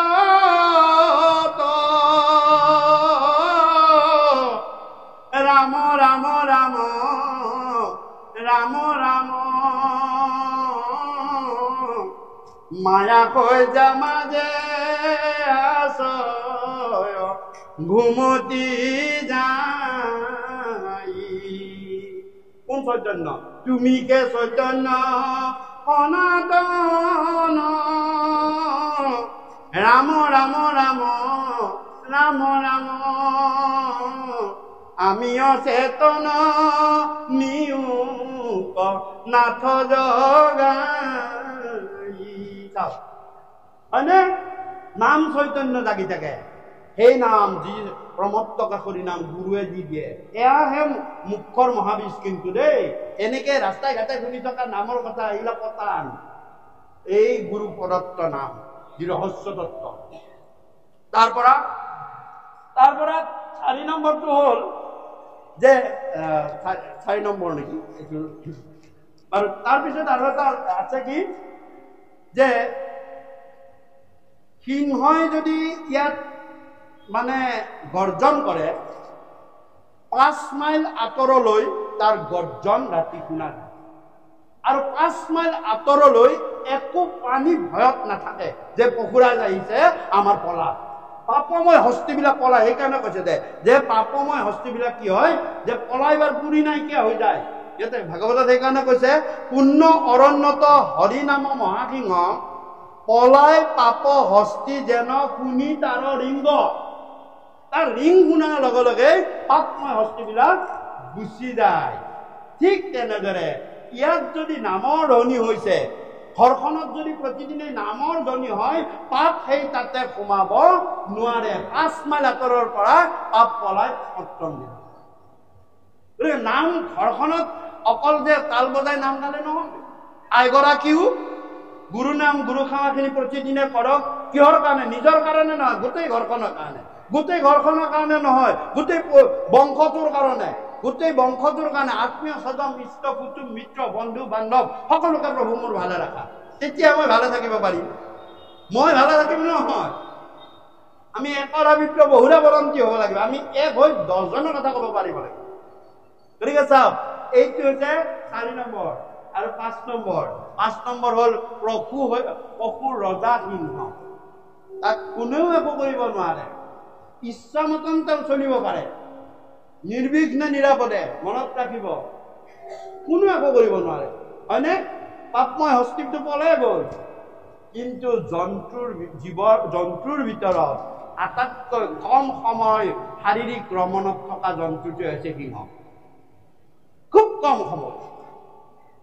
তোমাৰ গাত নামে প্ৰক্ৰিয়া কৰিছে নে নাই এইটো গম পাবা তোমাৰ শাৰীৰিক ভ্ৰমণ কম সময়। যদি সংসাৰ আছে খুব কম সময়। কি নামৰ বাহাদুৰিতা। কিমান সিংহৰ লগত এই 5টা। সেইকাৰণে নাদ পঞ্চান্ন।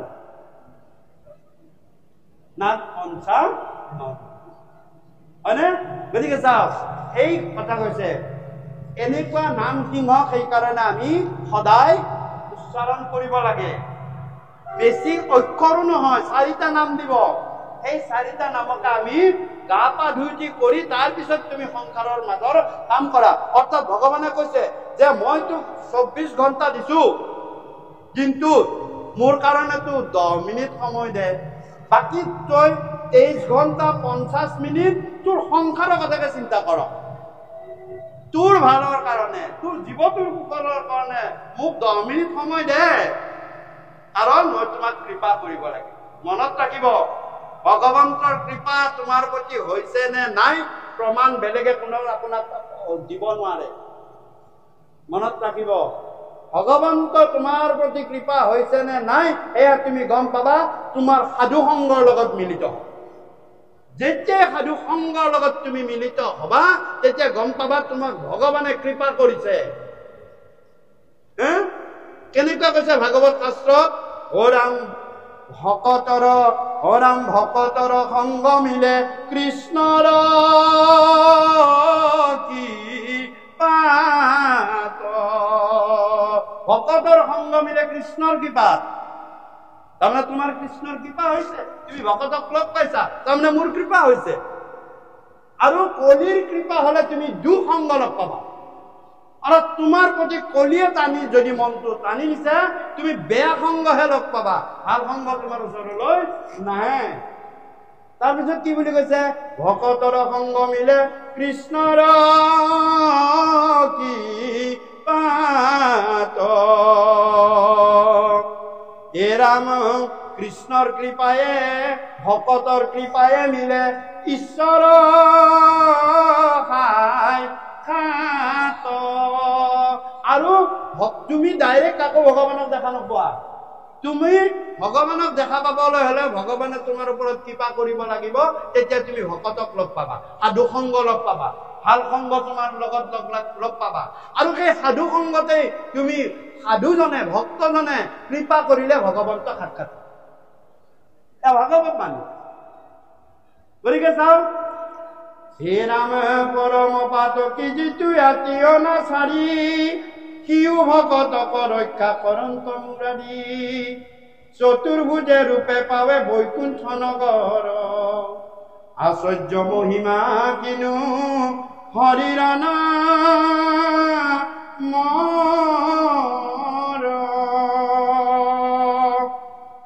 নাহি পায় চিত্ত হৰি নামৰ সমান শুন পৰ্ব পূৰ্ব কথায় না মিলয় উপায় খান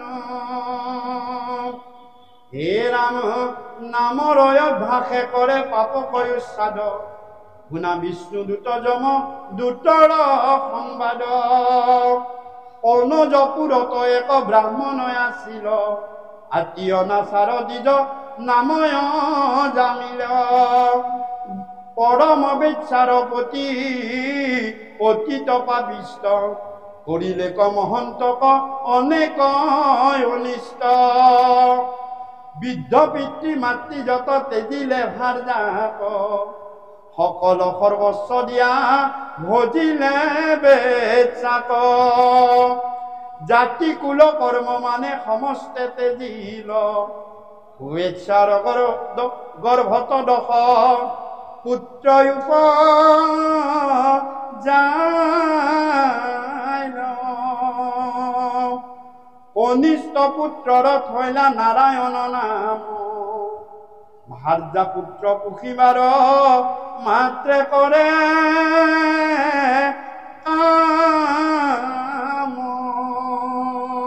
কৃষ্ণ যে হে ৰাজন তোমাক মই এটা কেইদিনমান আগৰ কাহিনী কওঁ অৰ্থাৎ কলি যুগৰ 30 বছৰ যোৱাৰ পিছত 15 বছৰ যোৱাৰ পিছত ৰজা পৰীক্ষিত শুক মহামুনিয়ে এই গংগাৰ তীৰত ভাগৱত কথা কৈছিল তাৰ পৰা বেছি বছৰ নহয় দাপৰ যুগৰ শেষৰ কাহিনী এটা কওঁ দাপৰ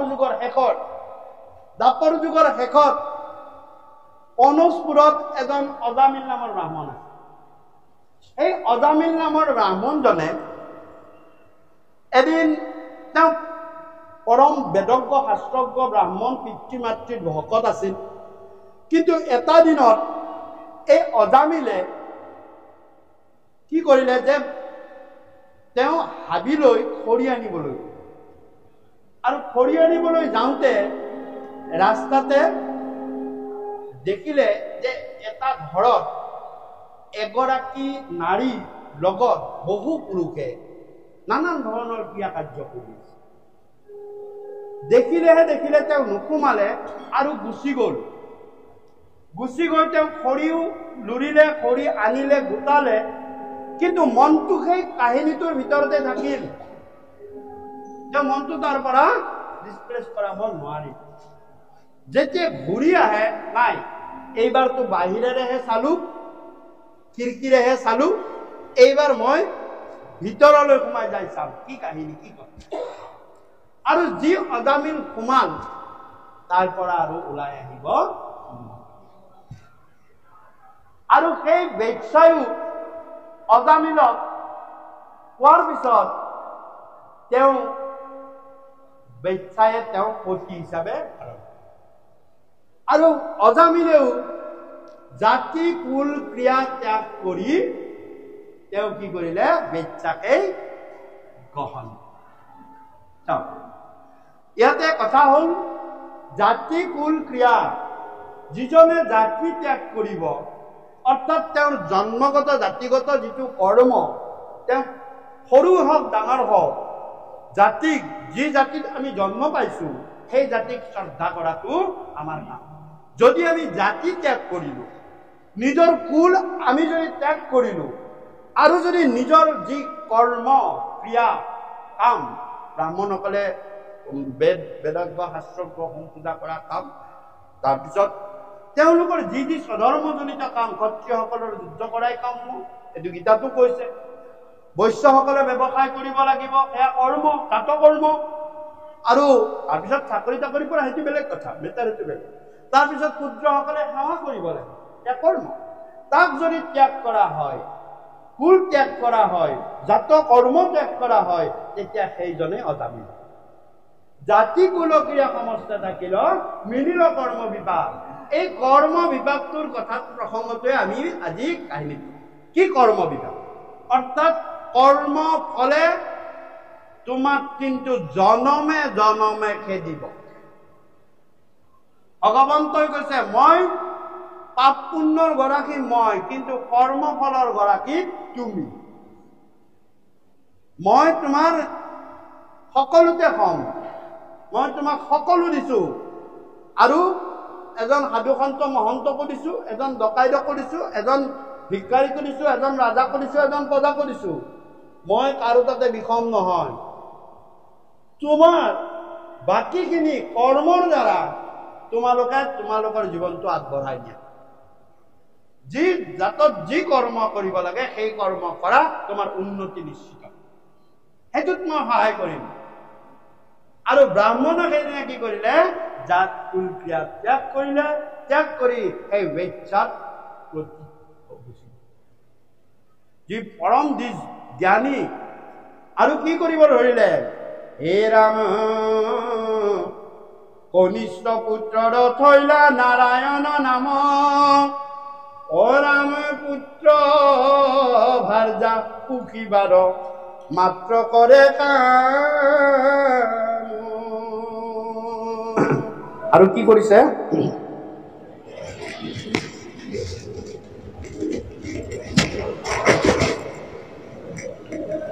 অ ৰাম খেলে যোৱা পাখা মিছা মাতে অহংকাৰী, চুৰি কৰি দেই ডকা মনুষ্যক মাৰি, স্ত্ৰীবৰ ৰাজবৰ একো এন চাৱে, এটাইক মাত্ৰ পোষে আন যত বিত্ত পাৱে। আত্মতত্ত্ব ক'ব লাগিলে বোলে বহুত তত্ত্বলৈ গুচি যাব।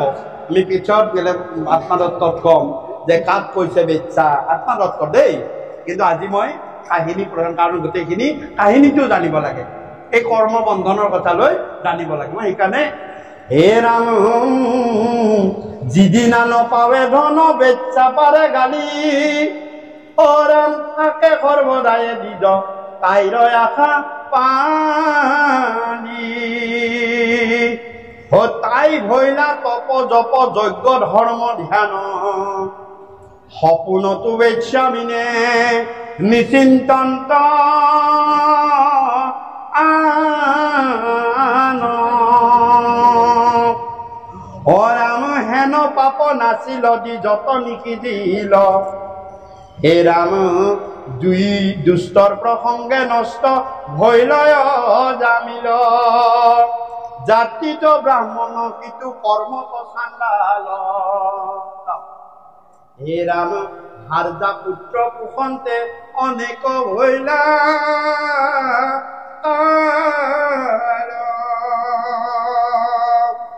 অ ৰাম ভৈলায় অষ্টাধিকয়াসী বৰিষ প্ৰমাণ, অবৃদ্ধ বয়সত তাৰ নুপজিল জ্ঞান, আউৰ একো কৰ্ম কৰিবাক সক্য নাই, কনিষ্ঠ পুত্ৰক মাত্ৰ থাকে উমলাই, পানতুই অধিক সিটো পুত্ৰ নাৰায়ণ, হে ৰাম মিলে কুক শুনি তাৰ মধুৰ বচন,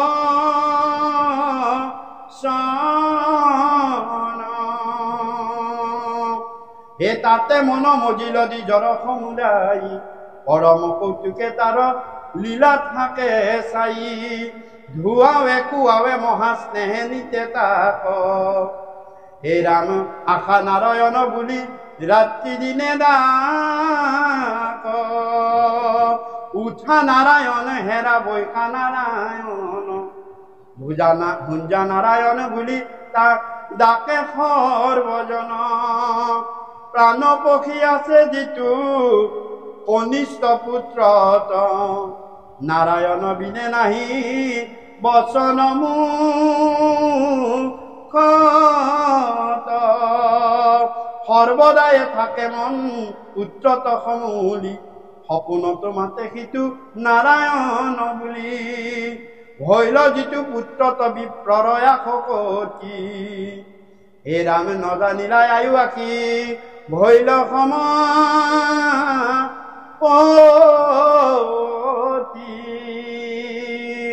যে সেই বেচ্ছাত প্ৰতিযোৱা অজামিলে বেচ্ছাক এনেকুৱাকৈ ভৰণ পোষণ দিবলগীয়া হ'ল যে যিদিনা টকা পইচা নাপায় বেচ্ছাই মানে গালি পাৰে, আৰু যিদিনা পায় তাৰ পৰা কাঢ়ি ধুই লৈ বেচ্ছাই থৈ দিয়ে।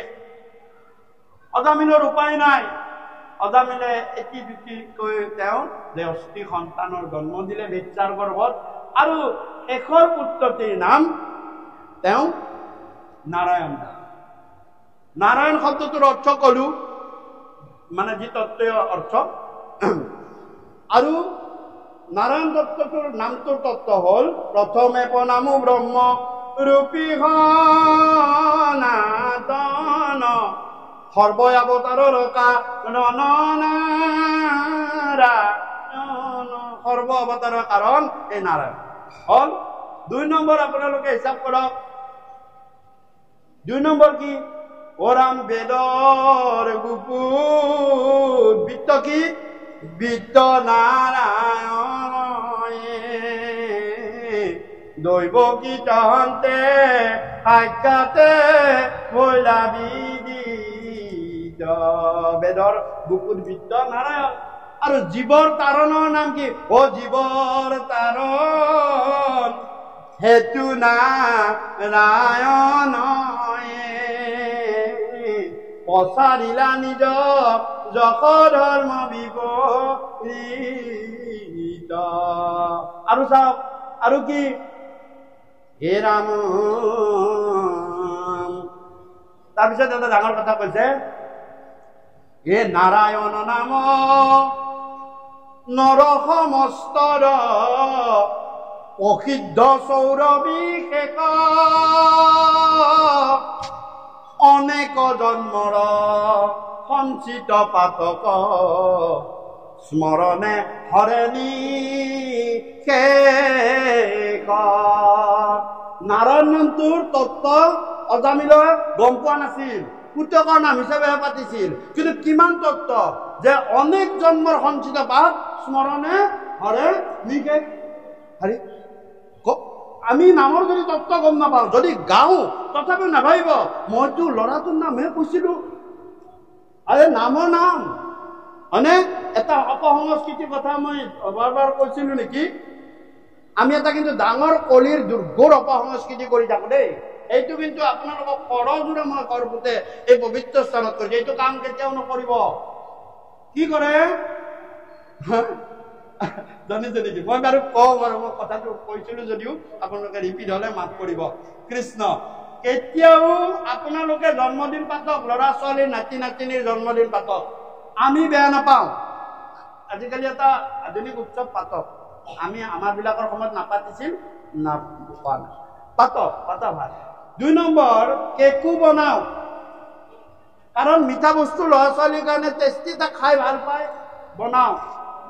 তাৰ ভিতৰত হেপী বাৰ্থডে লৈ লিখক, আমি একো নকওঁ, কিন্তু ল'ৰাটোৰ নাতি নাতিনী ছোৱালীজনীৰ নাম কেতিয়াও নিলিখিব, নামটো কেতিয়াও নিলিখিব। সেই নামৰ মাহাত্মা আছে। কিন্তু কলিয়ে কৈছে মই নামতে এটেক কৰিম, মই নামৰ দ্বাৰা এটেক কৰিম, মই মনত ৰাখিম, মই নামতে এটেক কৰিম। আমাৰ কি কৰে চাওক, আমাৰ কি কৰে? বাৰ্থডে পাতিলে বৰ ডাঙৰ এটা কেক আনিলে, আনি ওপৰত হেপী বাৰ্থডে অমুকা, হেপী বাৰ্থডে তমুকি, হয় হেপী বাৰ্থডে অমুক লিখি কি কৰিলে? এই জ্বলি থকা কেণ্ডেল কেইডাল ফুক মাৰি নমাই দি কলিক নিমন্ত্ৰণ দিলে। বেয়া কাম সদায় আন্ধাৰত হয়, ভাল কাম সদায় পোহৰত হয়। আমি ইয়াতে যেতিয়া পাঠ কৰিম বা আমাৰ এইটো যে পবিত্ৰ অনুষ্ঠান হৈছে, প্ৰথমতে আমি বন্তি কেইগছ জ্বলাই লৈছো। এয়া আমাৰ কৃষ্টি সংস্কৃতি, আমাৰ ভাৰতৰ সত্য সনাতন ধৰ্মৰ আমাৰ সংস্কৃতি। অপসংস্কৃতি জ্বলি থকা কেণ্ডেল কেণ্ডেল তুমি বুক মাৰি নমাই দিলা, আহ কলি আমাৰ ভিতৰলৈ আহ। আৰু ল'ৰাটোৰ নামটো মস্ত চুৰিয়া কণাৰ আনি খণ্ড খণ্ডকৈ কাটি অঙহীয়া বঙহীয়া আপোনালোকে আমি বিটাই খালো। আৰু সেই ল'ৰাটোৰ নামটো, সেই ছোৱালীজনীৰ নামটো আপুনি মিটিং এখনত গৈছে, মিটিং এখনত কৈছে যে ৰাইজে কৈছে বা বোলে আই বাপ আপোনাৰ ল'ৰাটোক মাতকচোন। আপুনি মঞ্চলৈ উঠি গৈছে, মাইকটো লৈছে, লৈ এটা শব্দ কৈছে অমুকা মোৰ ওচৰলৈ আহিব লাগে। তাত থকা হাজাৰ হাজাৰ ল'ৰা ছোৱালীৰ মাজৰ পৰা এজন ল'ৰা তৎক্ষণাত গৈ আপোনাক গাটোত খাব, মা মোক কিয় মাতিছিলা, আই মোক কিয় মাতিছিলা? কোনে আনিলে টান মাৰি?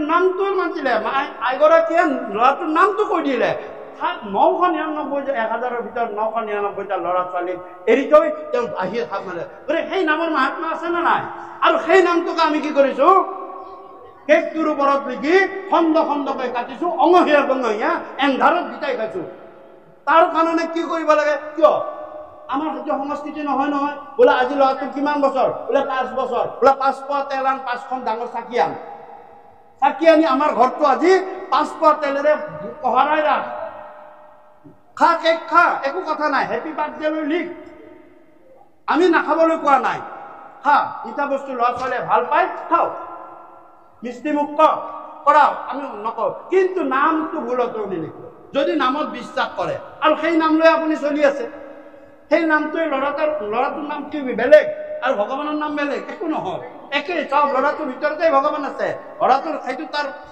পৰিচয় অৰ্থাৎ নাম ইজ ইকুৱেল টু কি হয় আপোনালোকে আছে গুৰুদেৱ নাম ভকত জ্ঞান বিজ্ঞান তদঙৰ পিছত ৰৈছে নাম ইজ ইকুৱেল টু তদং মানে কি সংস্কৃতত ওচৰ চপাই আনা নামে কি কৰে বস্তুটো ওচৰ চপা আমি যদি কওঁ ইয়াতে আমাক এটা তাল লাগে এজন ল'ৰাক বাহিৰত কওকচোন সৰু ল'ৰাক বাবা তালযোৰ লৈ আছো তাল নামটোৱে ইয়াতে আনি তালযোৰ উঠাই লৈ তেওঁ বাহিৰত দিব বা আপুনি বিচাৰিছিলে তালযোৰৰ নামটোৱে ল'ৰাটোক তালৰ ওচৰলৈ টান মাৰি লৈ আহিল ভগৱানৰ নামে ভগৱানৰ ওচৰলৈ টান মাৰি লৈ গুচি যাব ঠিক তেনেদৰে ল'ৰাটোৰ নামটোৱে মাকৰ ওচৰলৈ টান মাৰি লৈ গুচি যাব এই ভুলটো আপোনালোকে কেতিয়াও নকৰিব গতিকে চাওক নাৰায়ণ নামটোৰ মহিমা হ'ল এই নাৰায়ণ নামটোৰ আৰু এটা মহিমা কি আছে ব্যাস নিগদতি এইটো কিন্তু আমাৰ সংসাৰীৰ কাৰণে খুব ডাঙৰ কথা দেই এইটো ভালদৰে শুনিব আমাৰ সংসাৰীৰ লোকৰ কাৰণে এইটো খুব দৰকাৰী মন্ত্ৰ মহাপুৰুষ গুৰু মাধৱদেৱে লিখি থৈ গৈছে কি বুলি কৈছে ব্যাস নিগদতি লুব্ধমতি শুনিও আনন্দে কৰ্ণপাতি উপদেশ ঊৰ্ধ বা ভূয়ুচ্চ কৰি ব্যাসে ঊৰ্ধ বাহু উচ্চ কৰি হাত দাঙি কি কৈছে মানে উপদেশ দিছে লুব্ধমতীৰ অৰ্থাৎ লোভীয়া মনুষ্যসকল তোমালোকে কিহত লোভ কৰিছা আচল বস্তু লোভ কৰিবলগীয়া বস্তুটো ব্যাসে দি থৈ গৈছে শুনা এহি মানে মাত্ৰ মহামন্ত্ৰ দুৰ্ঘোৰ সংসাৰ বিকহাৰী কি নমো নাৰায়ণ বুলিও কমুক ভৰি নমো নাৰায়ণ মুখ ভৰি হৰি যদি তুমি লোৱা তোমাৰ সংসাৰৰ সকলো দুখ নাৰায়ণ নামে হৰণ কৰিব কি নমো নাৰায়ণ যে মুখ ভৰি শব্দটোৰ অৰ্থ মুখ ভৰি কেনেকে ল'ম নামেতো মুখ ভৰি কেনেকে ল'ব পাৰি এইটো প্ৰক্ৰিয়া জানিব লাগিব হয়নে তাতে মুখ ভৰি শব্দটো লিখা আছে দেখিছেনে বাবু মুখ ভৰি ল'ব লাগিব তাৰ মানে এটা উশাহ আৰু এটা নিশাহ সম্পূৰ্ণ কৰালৈ তুমি নমো নাৰায়ণকে জপ কৰি থাকিব লাগিব সেইটো মুখ ভৰি লোৱা হ'ল তাৰ মানে আৰু উশাহ ল'ব আপোনাৰ সময় নাই এৰিবলৈও সময় নাই যিমান বাৰ যায় 108 বাৰ যায় এইটো মালা জপত যিটো জপ থাকে 108টা থাকে হয়নে একো কথা আপুনি অভ্যাস কৰিলে নোৱাৰাৰ কোনো কথাই নাই 108 বাৰ আপোনাৰ মানে উশাহটো টানি টানি টানি নমো নাৰায়ণ নমো নাৰায়ণ নমো নাৰায়ণ নমো নাৰায়ণ নমো নাৰায়ণ নমো নাৰায়ণ নমো নাৰায়ণ নমো নাৰায়ণ নমো নাৰায়ণ নমো নাৰায়ণ নমো নাৰায়ণ এনেকে থাকিব আকৌ এৰি নমো নাৰায়ণ এৰি এৰি নমো নাৰায়ণ নমো নাৰায়ণ নমো নাৰায়ণ নমো নাৰায়ণ নমো নাৰায়ণ নমো নাৰায়ণ এই যে বৰ ডাঙৰটো ক'বলৈ আপুনি মুখৰ ভিতৰত থাকিব আহি যাব এষাৰ এইটো কয় জপ এইটো মহামন্ত্ৰ বুলি কৈছে চাওক সংসাৰৰ দুঃখাহাৰী মহামন্ত্ৰ আমি বেলেগ বিচাৰি ফুৰিবই নালাগে হ'ল তাৰপিছত নাৰায়ণ নামৰ আৰু এটা তত্ত্ব কি কৈছে জানেনে সেইটো কৈছে হে ৰাম অপৰাধ বিনাশন কজু নামে নাৰায়ণ জানি নামে কহিলু শৰণ অপৰাধ ক্ষমা কৰি তুমি দয়া হৃদয়হৰি মোক ৰক্ষা কৰিও শৰণ। গতিকে অপৰাধ বিনাশনৰ নামটো নাৰায়ণ। চাও সেইকাৰণে মাধৱ মহাপুৰুষে কৈছে যে এই নাৰায়ণ নামতকৈ শ্ৰেষ্ঠ আৰু নাই। কি বুলি কৈছে?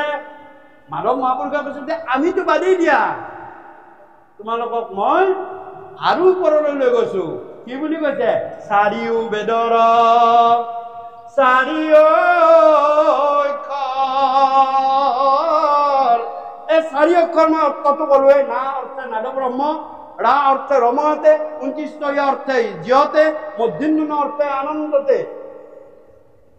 চাৰিও বেদৰ চাৰি অক্ষৰ সাৰ কাৰিয়ানি ব্ৰহ্মাদেৱে বেকত কৰিয়া থৈলা নাৰায়ণ মানি।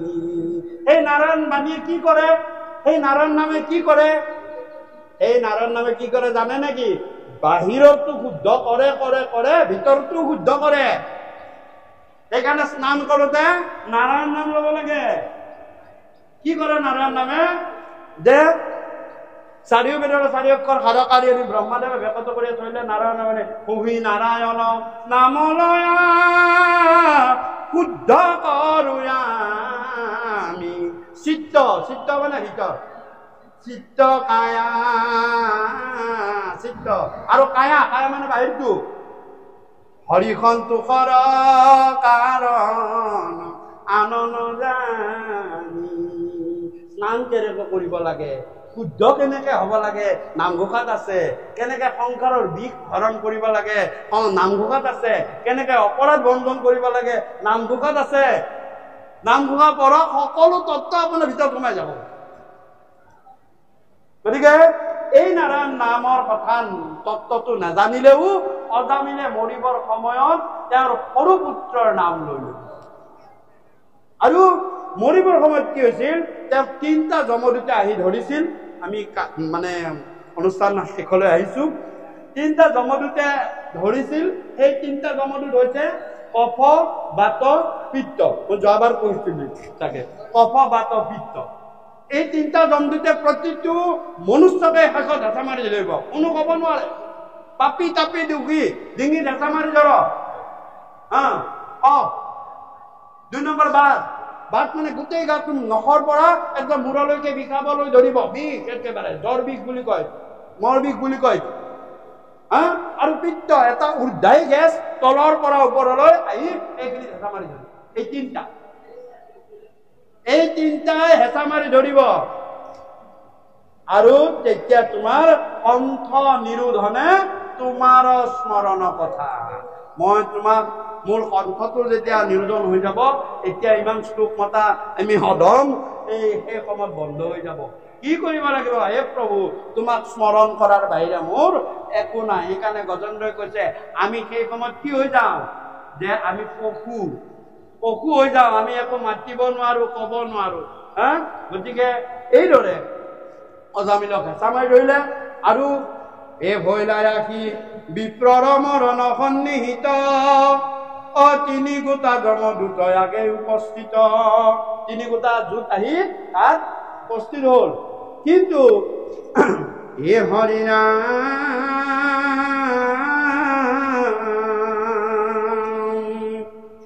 হে ৰাম কাম্পে তনু যিজেতে জিলে কমল মূত্ৰ হাকৈ কবইলা মূৰ নাৰায়ণ পুত্ৰ।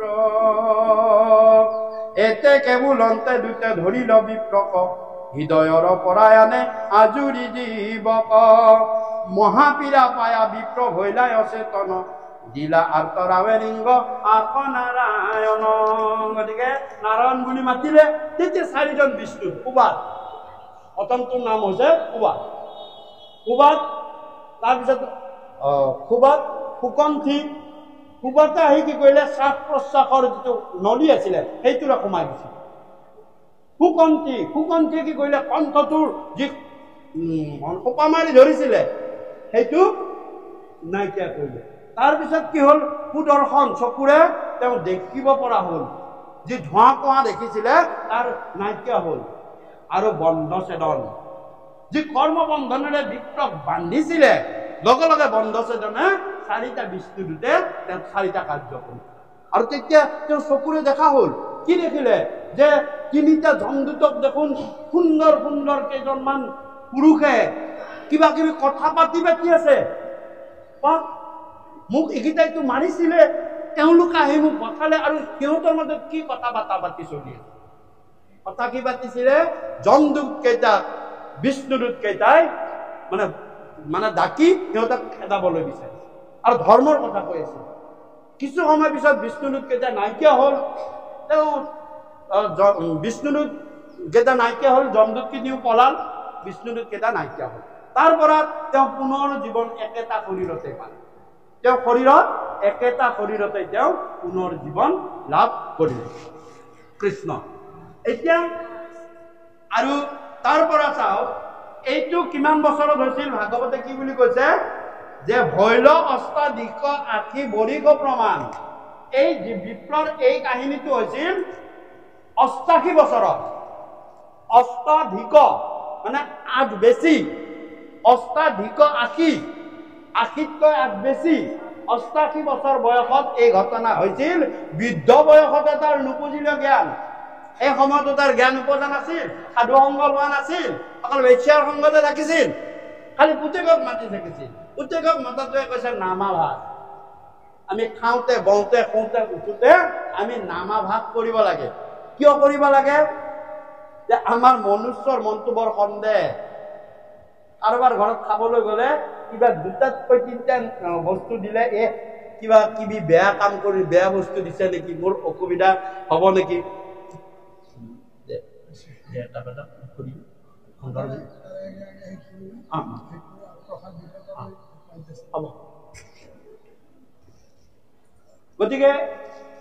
গতিকে কি কৰিব লাগিছে যে তেতিয়া ভগৱন্তৰ নামাভাস কৰা প্ৰত্যেক বস্তুৱে ভগৱানৰ নাম লৈ গ্ৰহণ কৰিব লাগে তেতিয়া তোমাৰ কি হয় ভয় নাইকিয়া হয় অৰ্থাৎ মই বেয়া ভাৱত দিলোৱে কোনোবা এজনে বেয়া ভাৱত দিলে বেয়া বস্তু দিলে কিন্তু তুমি যদি তাক কৃষ্ণ অৰ্পণ কৰি খাই দিয়া তেতিয়াহ'লে সি অমৃত হৈ যাব প্ৰহ্লাদক বাপেকে দেউতাক হিৰণ্যকশিপুৱে কি দিছিল বিষ দিছিলে গিলে খা বিষ দিছিল খা প্ৰহ্লাদে আৰামত ললে লৈ তাক কৃষ্ণক অৰ্পণ কৃষ্ণ প্ৰভু তোমাৰ নামতে অৰ্পণ কৰি গ্ৰহণ কৰিলো সেই বিষ অমৃত হৈ গ'ল অমৃত খালে মানুহ মৰে নেকি তাৰ প্ৰহ্লাদৰ বুদ্ধি কি কৰিলে ভগৱন্তক অৰ্পণ কৰি দিলে তোমাক অনিষ্ট কৰিবলৈ কোনোবাই কিবা এটা দিব পাৰে তুমি তাক ভগৱানক অৰ্পণ কৰি দিয়া ভগৱন্তৰ ইমান শক্তি সেই বস্তুৱে অমৃত হৈ যাব সি তধামধা খাব ইমান টকা এনেই খৰচা কৰিব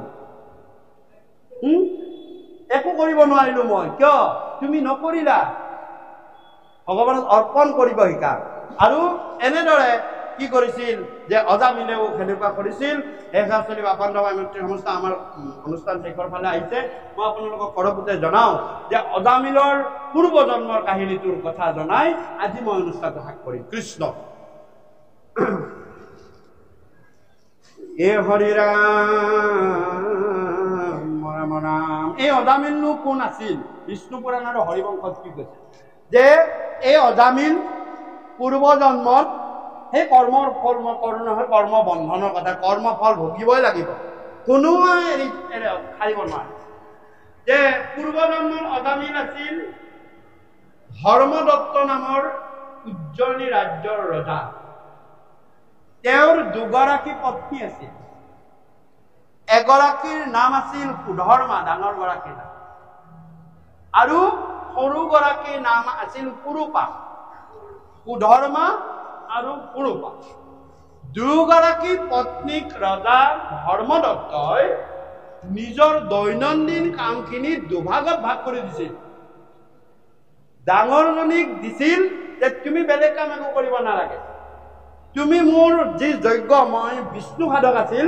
মোৰ যজ্ঞৰ সকলো সঁজুলি ফুল তুলসী যজ্ঞৰ সমস্ত দ্ৰব্য তুমি মোক যোগান ধৰি তুমি মোৰ লগত থাকিব লাগে এইখিনি সময় আৰু সৰুগৰাকীক দিছিল যে মোৰ খোৱা পিন্ধা উৰা বুঢ়া যোৱা চোৱাৰ সকলো দায়িত্ব তোমাৰ তুমি ইফালে আহিব নালাগে তুমি ইফালে যাব নালাগে আৰু এইমতে ৰজা ধৰ্মদত্তৰ দুয়োগৰাকী পত্নীয়ে তেওঁ এফালৰ পৰা সেৱা শুশ্ৰূষা কৰি সন্তুষ্ট কৰি গৈ আছে দিন যোৱাৰ লগে লগে ৰজা ধৰ্মদত্তৰ ধৰ্মৰ প্ৰতি যিটো মনোভাৱ সেইটো বেছি গাঢ় হৈ আহিলে কোনো ধৰণৰ চেঞ্জ নহল বেছি গাঢ় বেছি আনন্দ মনেৰে কৰা হ'ল বয়স যোৱাৰ লগে লগে ভগৱন্তক ভৰসাটো বাঢ়ি গ'ল ডেকা দিনত ভৰসাটো কম আছিল চলিছিল কিন্তু এতিয়া তেওঁ কিন্তু যি সৰুপাৰ ভাগত দিছিলে খোৱা বোৱা পিন্ধা উৰা এইবিলাক পৰিৱৰ্তন হ'ব ধৰিলে ডেকা কালতে ৰসগোল্লা খাই ভাল পায় যে বয়স গুচি গ'ল ৰজাকাৰী ৰসগোল্লাটো দিলে জাপ মাৰি উঠা হ'ল মই নাখাওঁ নহয় হা আগতে লংপেণ্টটো দিলে ভাল পাইছিল এতিয়া লংপেণ্টটো দিলে খং উঠে ৰজা মোক ইমান দামী বুটটো কিয় দিছ জুতিখন দে বুঢ়া হলো অৰ্থাৎ ৰুচিবোধটো কি হয় মানুহৰ বয়সৰ লগে লগে চেঞ্জ হৈ থাকে ৰুচিবোধ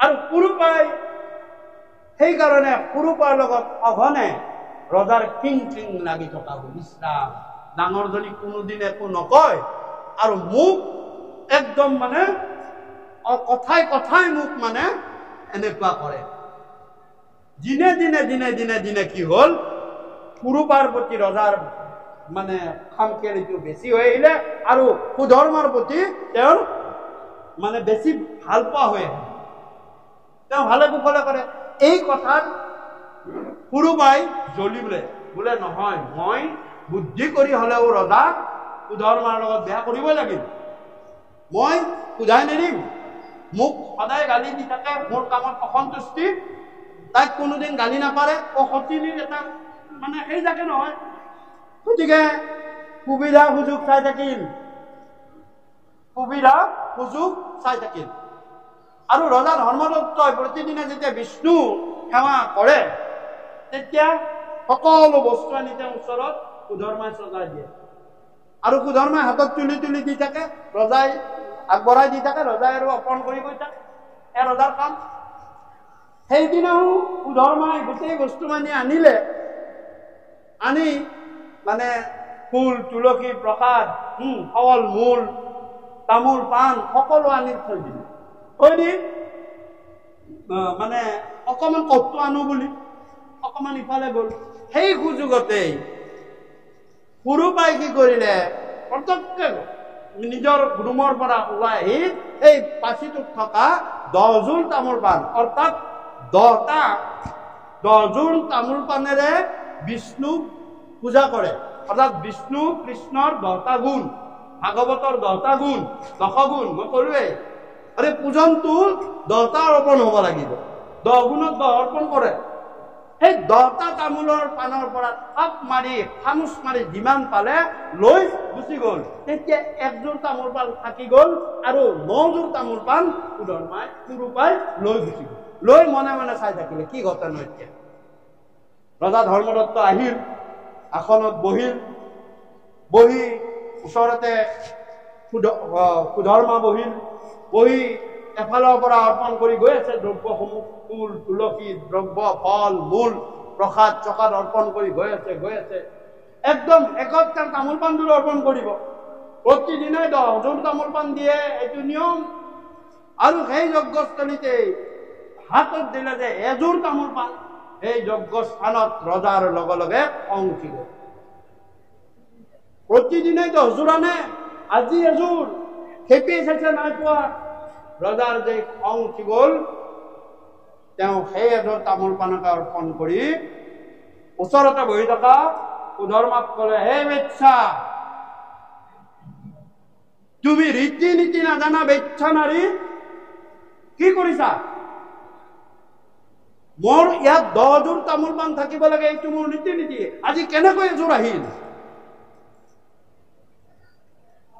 তেতিয়া ওচৰতে বহি থকা সুধৰ্মাই কৰজোৰে ক'লে হে স্বামী মই যদি সত্যি পতিব্ৰতা হওঁ, মই যদি ধৰ্মবিলা হওঁ, মইতো ইয়াত 10 যোৰ তামোল পানে আনিছিলো, মইতো কেতিয়াও এইটো কাম কৰা নাই।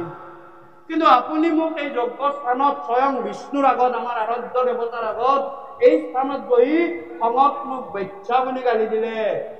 শিৰোধাৰ্য, মই আপোনাৰ আদেশ মই পালন কৰিম আৰু এই আদেশ ফলিয়াবই। কিন্তু মই যদি সঁচাই সত্যত আছো, মই যদি পতিব্ৰতা আৰু ধৰ্মপৰায়ণা মই হওঁ, মনত ৰাখিব, মোৰ নিচিনা বেচ্ছাতে আপুনি পতিত যাব লাগিব। 1 নম্বৰ, মোৰ নিচিনা বেচ্ছাতে আপুনি স্বামী হ'ব লাগিব। মোৰ 2 নম্বৰ, মই ইয়াত 10 যোৰে তামোল পাণ আনিছিলো, কোনোবা তৃতীয় পক্ষ তাই চুৰ কৰি ইয়াৰ পৰা 9 যোৰ তামোল পাণ লৈ গ'ল, এযোৰ হলেওতো আপুনি পালে। এই স্বামী যিযোৰ পালে সেইযোৰ শেষৰ যোৰ তামোল পাণ, তাৰমানে এৰি থৈ যোৱা তামোল পাণ, শেষৰ যোৰ তামোল পাণ, সেই শেষৰ মোৰ গৰ্ভত আপুনি 10টি সন্তান জন্ম দিব, কিন্তু শেষৰ সন্তানটোৱে আপোনাৰ অহা জন্মতো তৰণৰ পায়। 10 যোৰ তামোল পাণৰ আপোনাৰ 9 যোৰ বিফল গ'ল, 9 যোৰ বিফল যাব, কাম নিদিব। কোনে? যিযোৰ এযোৰ পালে, কাৰণ আপুনি 9 যোৰ নাপালে, একোটা বিফল গ'ল। শেষত আপুনি পালে নহয় এযোৰ, এইযোৰে মোৰ গৰ্ভত হোৱা শেষৰ সন্তানটোৱে আপোনাৰ জন্ম দিব। সেইকাৰণে নাৰদে আহি কৈছে, তুমি এই ল'ৰাটোৰ নাম নাৰায়ণ ৰাখা। নাৰায়ণ নাম আহি গৈছে। কিয় লাগি গৈছে চাও। আৰু হে স্বামী, মনত ৰাখিব, মই ঠিক আছে, মই কলো নহয় মই এটা আনি থৈছো, তাৰো প্ৰমাণ আছে, 10 যোৰ টানিব থৈছো। যদি মই সঁচাকে থৈছো, যদিহে মই সঁচাকে থৈছো, তেতিয়াহ'লে ইয়াৰ পৰা 9 যোৰ তামোল পাণ যোনে লৈ গ'ল, অহা জন্ম তেওঁ আপোনাক আধা জীৱন পাব, আধা জীৱন মই পাব। যিয়ে লৈ গ'ল তেওঁ আধা জীৱন আপোনাক পাব। অজামিলৰ গৃহত এগৰাকী পত্নী আছিল, তেওঁ গৃহস্থ ধৰ্মী আছিল।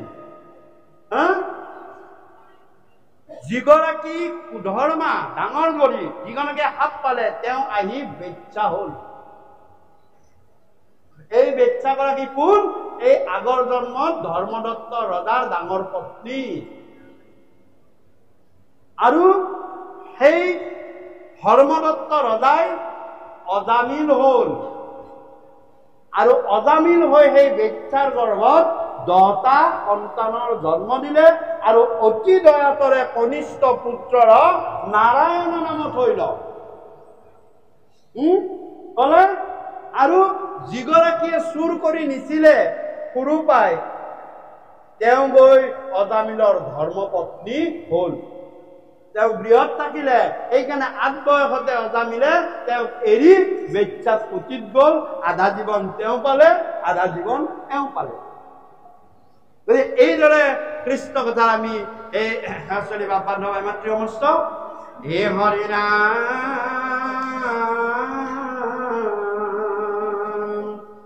হে ৰাম হে ৰাম গুণা ভবা সদ মহাভাগৱত কথা, ইহেন মনুষ্য জন্ম নকৰিবা বিঠা।